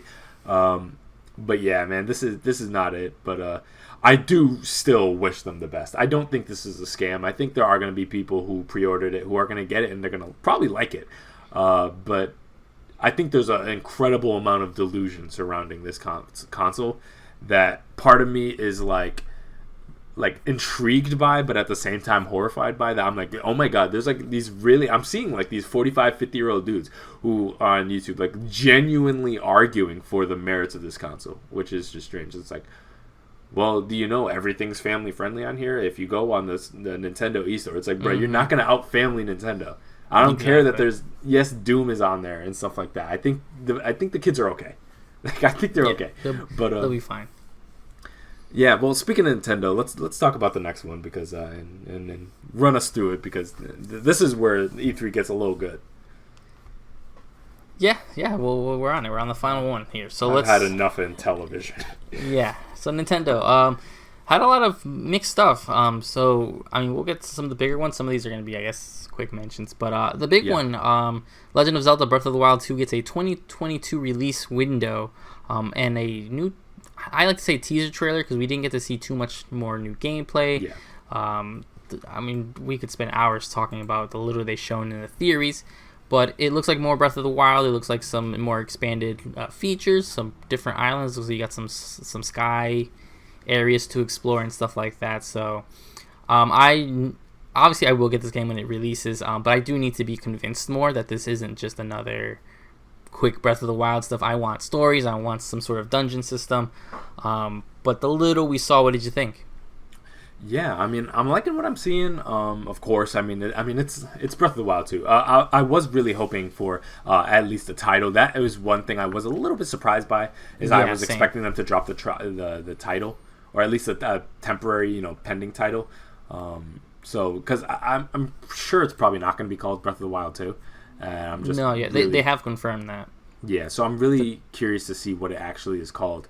2022, it's nice to get some kind of vision of what they're aiming for. So I'm not mad at that at all. Take your time. That's the one great thing about Nintendo is typically when they drop a game, it's done. And I like that they hold off until it's ready. And I'm not mad at that. So, and that's a good thing is with Breath of the Wild being one of the best games in modern history, to be honest with you. You want to get the sequel right, so I'm not mad at that at all. I like what they saw. I like long-haired Link. He looks really cool. Yeah, exactly. Am I ever so slightly apprehensive a little bit about the idea that, it seems to be reusing part of the same map, which is not... I mean, we got Majora's before, so you can flip things quickly. There are ways to do that. And so as we get more information, it's obviously looking like the Majora's to the Ocarina thing, which is really great. So I'm just hoping that this is the super dark version of the world that Breath of the Wild set up, and that's what I'm hoping for. That kind of like reverse music thing is really eerie, and I just love the different imagery that they're playing around with, and obviously with him going to the sky, that evokes a lot of the Skyward stuff, which is great timing because they're bringing Skyward Sword to the Switch next month. So yeah, I'm loving what I'm seeing. I'm really happy that they had something to show for Zelda, and I was getting a little nervous because they were talking about Skyward Sword, they were talking about the Game & Watch, and we'll get to that stuff. But I was getting a little, I was like, please give us something for Breath of the Wild, and I think they gave us just enough to feel like they didn't waste our time, but at the same time they didn't show it off. So shout out to them, commend that they mastered the game of like showing us nothing, but in a way that doesn't leave us unsatisfied, if that makes sense. Yeah, absolutely. I think they hit the good balance. Definitely. A quick one. The next DLC character for Smash Bros. Is the second to final character. And it's Tekken's Kazuya Mishima from Tekken, obviously. The weird choice that it's Kazuya. I don't really have much more to say because we haven't gotten the big deep dive that Sakurai does for this, but I mean it's a weird choice. There's again tons of other characters that I think really deserve a spot in Smash before we get Kazuya, Ryu, and all of them that have been joining. But obviously Bandai Namco is practically making the Smash Brothers games since Smash 4. So they're the ones who make it. That's why we got Pac-Man and stuff like that. So it's surprising that it took this long. But at the same time, I'm not mad at it. I guess at least it's not another sword fighter in a sense. But I know you're not like, I know you play Smash very casually, but any thoughts on that real quick? Yeah, as I've explained before, I'm way more invested in just kind of like guessing and getting excited about new characters and seeing the roster expanding, more so than I'm actually concerned about actually playing as it. Because again, I'm very casual when it comes to Smash. On paper, I'm like, okay, that's cool. I mean, I like Tekken, I like Kazuya, he's cool. But the trailers, I kind of what sold me on it. I just loved how brutal he was on it, just tossing people off a cliff. That's awesome. And for a second, I was not sure if it was Smash because I saw Ganon kind of passed out in someone's arms. So I was like, wait, is this more Zelda? But then it made a lot more sense. And just, I love how brutal some of these trailers get. Just like that Ridley stabbing thing. Exactly. The Smash trailers are brutal, man. And I love that about them. And I love that Nintendo allows them to even do that. Because I know how protective they are with their IP and their characters. But it's funny how wild they get with some of these Smash trailers. So that was a big thing for me. Yeah, it was cool. And it's cool that he didn't leak. There's one leaker, because I'm in that little community, who's leaked pretty much almost every fighter, and he was very confidently saying that it was Master Chief that was going to be revealed at E3, and interesting. Obviously that's not even close to what we got. He's been quiet since then, so we don't know what's going on. Gotcha. He said it with the ferocity, like some people say that a Switch Pro was supposed to come before E3. That's very true as well. That's very true. Hashtag Jabril was right yet again, it seems like. Always, yeah. So one that we didn't see anyone, I don't think anyone saw coming. We got a new 2D Metroid. We got a quick update that they said Metroid Prime 4 is well on development. It looking good. Nothing to show or say about that. They had, but out of nowhere they did have a new Metroid that supposedly launches on Switch this year. Metroid Dread, which looks pretty interesting. Some screenshots look a little clunky and maybe older than others, but I mean, a new 2D Metroid since the remake of Samus Returns. For some reason, they ignore that. But Metroid Dread, and it's funny. So they first called it Metroid 5 to then quickly call it Metroid Dread, saying this is almost their words exactly. This is ending that saga, which is from Metroid all the way to Metroid 5 now, which is really weird. I love the suit. I love the gameplay we saw. I think they did a little bit more Treehouse stuff afterwards. I didn't see it because you really just got to tell me 2D Metroid, and I'm pretty much sold on it. So I know this was a big one for you. Oh, yeah, this is my game of the show, no doubt. And the crazy thing is the fact that, like, for anybody who's paid attention to the Metroid scene knows that Metroid Dread has existed since the Fusion era. This was supposed to come out on DS. and it pretty much seemed like to have gotten scrapped years ago. And so here it comes. This is actually a resurgence of Metroid Dread, and obviously this is not the graphical style it would have originally looked like. It would have been a pixel art like Metroid Fusion and Zero Mission. But nah, man, this is my game of the show. I loved what they showed. It looks true to form. It obviously looks like a lot of the gameplay styles and stuff that they introduced, specifically with that parry attack from the Samus Returns remake. But at the same time, it's side-scrolling the way that I love my Metroid games. I love Prime, don't get it twisted, but I prefer the 2D games, and just to get a brand new 2D Metroid game in 2021 is incredible, and I love how close it is. And that's what you remember we were talking about it. Like I was like, Nintendo probably has something big that is not announced and probably set for this fall, because they do that sometimes. And it looks like this is going to be the one, and I'm all down for it. I love what they showed. It's scary, so it's like that robot is chasing you, and the last time we had something really chasing you like that was probably the SAX, or the Samus Aran X, possessed. I think it was like a Metroid possessed version of it chasing you in Fusion. So it's that similar mechanic there that they brought back for Metroid Dread. So yeah, no, this is a phenomenal thing, and I'm super happy about that. Yeah, no, same. I can't wait to get hands on with that.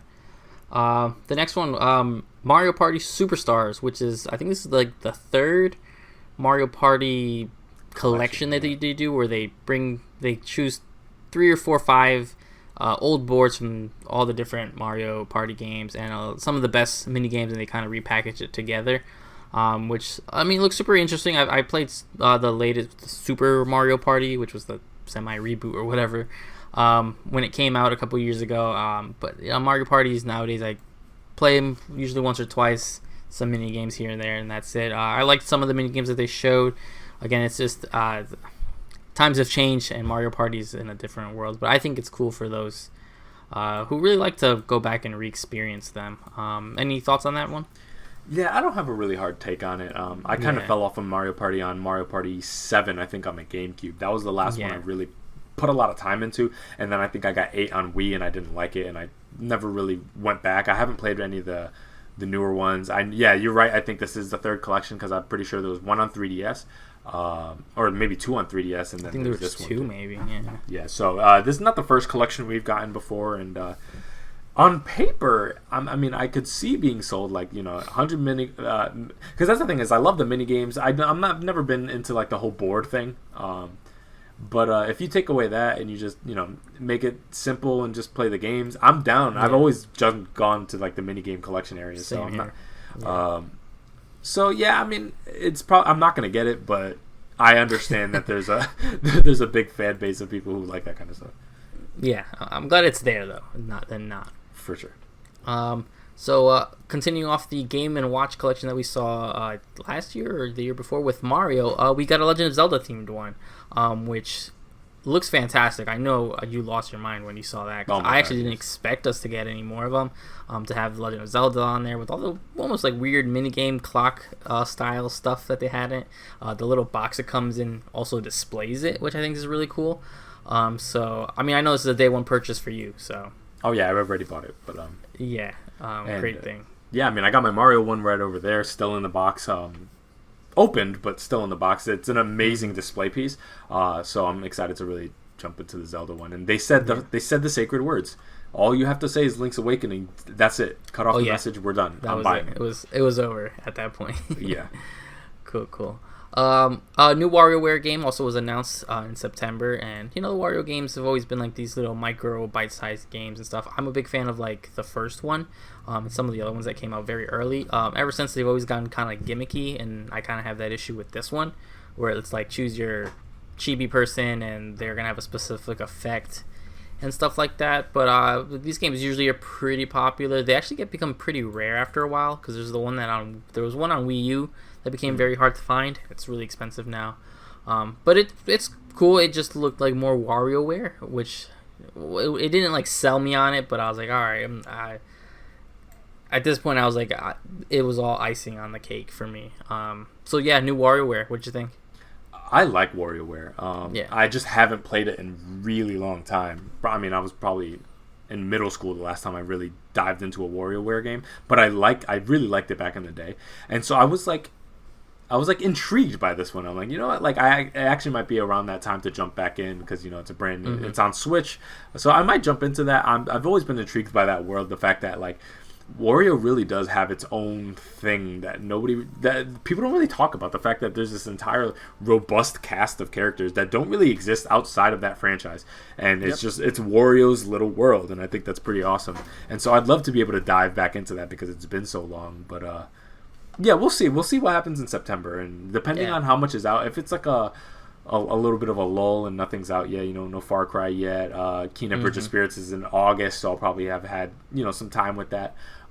It might be a nice little window there. I can fit something like that in because that's definitely not a game that I think I will play as like my sole main game. That's definitely a complimentary thing for me. Yeah. So it depends what's out at that time.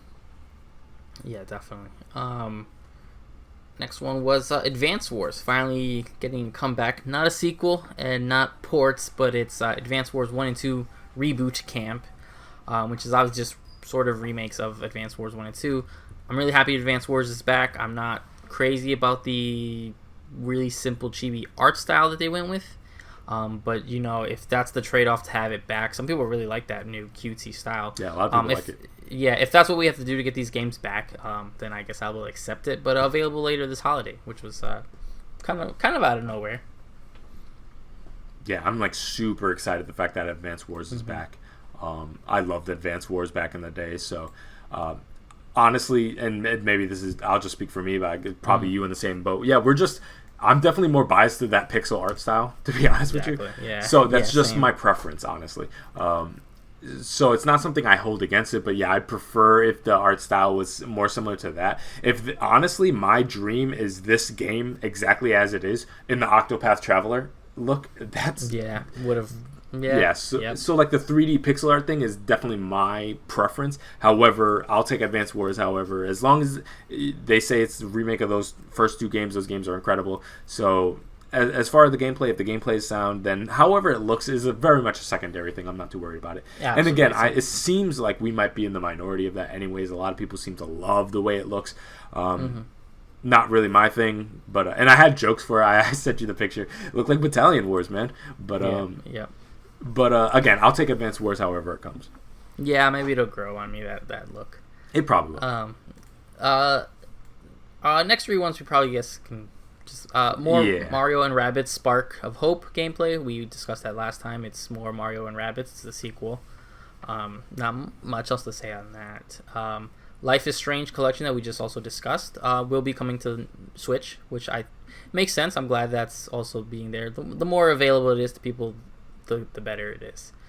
And then Guardians of the Galaxy that we also just did a pretty big talk about will be coming to the Switch in a cloud version though. Very interesting. And it's an interesting one because it's been a while since we got a cloud version of a game. I know they did like Hitman and then we did Control and we both I think dabbled in it really quickly in the trial periods and stuff that they gave out. And quickly just saw that streaming to the Switch does not work the best, but it is interesting. So anything on those three? Yeah, no, not really. Yeah, the Guardians thing, the cloud thing is interesting. I played Control on Switch. It was functional. It's obviously not far from the ideal way to play it. But it's very interesting tech, and I don't think it's going anywhere. We first saw it, obviously pop up with the Resident Evil thing. So this is going to be the first of, I'm sure, many, especially going forward. The fact that now that discrepancy is going to be growing with the next-gen consoles and what the Switch is capable of, I bet cloud versions are going to become a lot more common. So I'm definitely not going to play it that way. But again, the more people have access, that's a good thing. Yeah, really interesting. The next few ones, too, I'm just doing a quick look. Yeah, I thought so. So the next ones are also kind of just dates. So Fatal Frame, Maiden of Black Water. I don't remember if it's the newest one, but this was the one that was on Wii U and was kind of stuck on Wii U. I think in Japan. I don't know if we ever got it. But we got it in the States. Yeah, I don't think we got it in the States. So it's coming to Switch. From my understanding, it is also coming to the other consoles. But they decided to show it here. Looked like more Fatal Frame in a sense. Super Monkey Ball Banana Mania got a day October 5th, and Super Monkey Ball I've never been a huge fan. I've played them every once in a while, but I've never been huge into that. But those were interesting announcements. Those were like almost expected, except Fatal Frame actually, because that series keeps coming back as much as I want it not to be in my mind. Yeah, Fatal Frame, I'm intrigued with the idea of it coming back. I just want them to be good, to be honest. Like, I haven't really been into a Fatal Frame game in a really long time. So, I mean, if it's good, I'll give it a shot, but chances are, Monkey Ball, I'm getting this collection. I haven't. Nice. I loved it on GameCube, and it's been a really long time. And this is pretty much exactly what I wanted. Which I was like, man, if they just bring those back, something to vibe out to that music with and have fun with those puzzles. And so it's back. I'm buying that for sure day one. Yeah, it's one of those games I feel like once it's here and I can look a little bit more like what we got going for it, I'll grab it for sure. Shin Megami Tensei 5 coming to Switch November 12th. I'm not a big Shin Megami Tensei fan. I'm obviously just more into the Persona, which I know spawns from the series and stuff like that. But it looked actually really cool. I liked a lot that I saw from it. Again, it shares a lot of the same formula with Persona. Obviously, well, Persona shares it, I guess, with Shin Megami. But that series, I would feel like opposed they're jumping into the fifth one. I know they're not really connected and all that nonsense, but I thought it looked pretty cool. I surprised because this is an exclusive Switch game, which I guess is not surprising because a lot of them are also only really released like on 3DS and things like that. Yeah, they've had a thing with Nintendo for a while now. Yeah, so that's pretty cool. Any thoughts on that one? No, looks good. They've talked about it for quite some time. I've dabbled with those games and never been able to get into them the same way that I got into Persona, so I kind of just leave it alone. All right, and then so we just got a few more that they showed off here. All right, I'm sorry. This looked. Well, before we get into this one, I'll jump to the other three. Tony Hawk's Pro Skater 1 and 2, the remakes we knew were announced for Switch and stuff. Coming June 25th, we finally got a nice release date.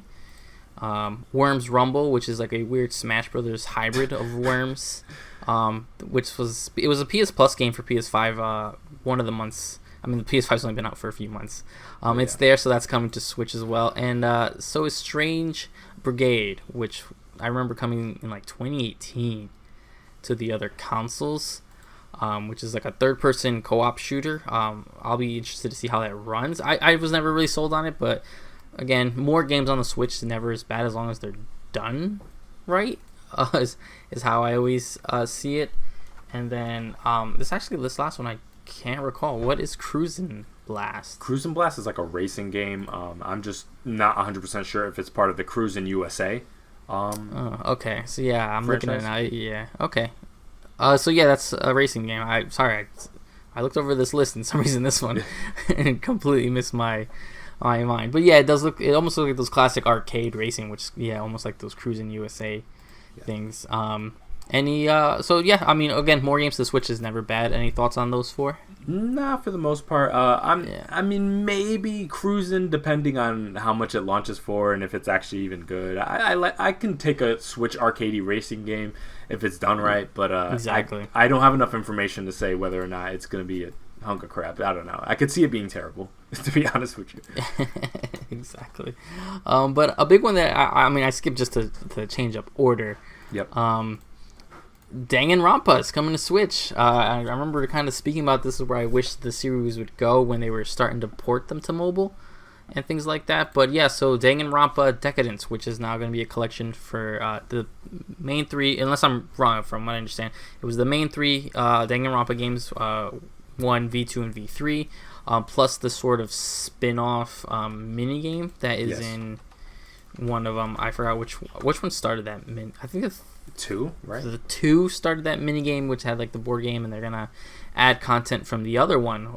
So for that, but I know I'm a huge fan of the series. I know you are as well. I know we both actually had our fair share of love for this series. I'm super excited that the whole series as a whole is going to be available on Switch, because obviously these games thrived on PSP in Japan, Vita over here, and Switch is obviously like the next best home for it. Besides mobile, because I was never mad when it came to mobile. I thought it actually made more than enough sense being on mobile devices. But yeah, are you going to be repurchasing these on Switch? It's possible. Personally, I love playing Danganronpa handheld, and it looks like, the age of the Vita is long past, and so I got the third game on Vita, but that felt pretty late in its life cycle, so I knew that I'm like, eventually a fourth one's going to come. or just the spin-offs and stuff like that, and the chances of it coming out on Vita like decrease with each one. And so this definitely, now that there's been a little bit of time, there's not a chance in hell that another Vita version comes out. So I was like, well, I prefer playing a handheld, so I'm like, my next idea would be Switch. It has a nice, good size screen, good controls. That's my preferred way to probably play it. I know they're on PlayStation, but I personally am just, those are not the type of games I want to sit down on a couch and just look at the TV. Yeah. That's something I like playing in bed and just, grinding out there with the puzzles and stuff like that. So yeah, I love me some Danganronpa. I'll probably buy it again on Switch, whether or not I play through all of them again. I mean, these are long games, so we'll see. We'll see about that. But it is a great setup for what I hope is when the next one coming it on Switch, so I can keep playing them handheld. That's my main goal. Yeah. So if you get the games physical, I think it all comes in one collection. They did say that all the three main games and then the Ultimate Summer Camp, they will be available to purchase individually, digitally. So that's probably a way better. You can jump around. I mean, the story, so you may be able to jump around, but other people can be able to purchase them. Slow and behold, that way, I never got around to playing V3. I do have it on. You gotta play it. I do have it on Vita and PS4 as well, because I have the trilogy on PS4.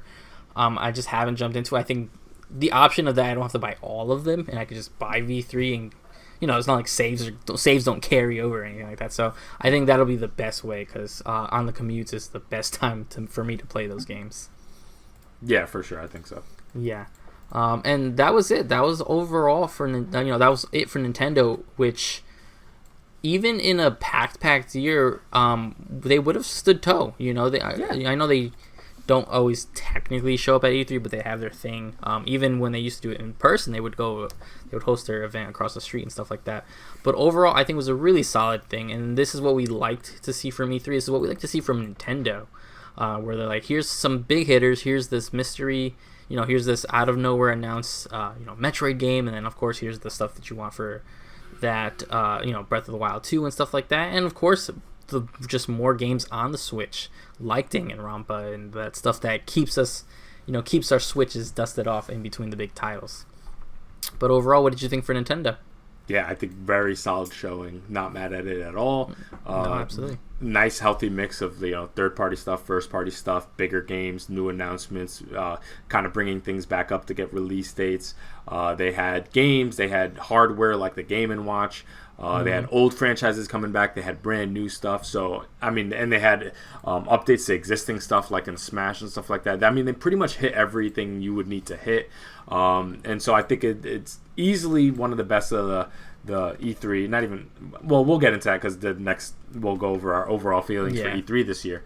But no, I think they did a really, really fantastic job. And it's paced.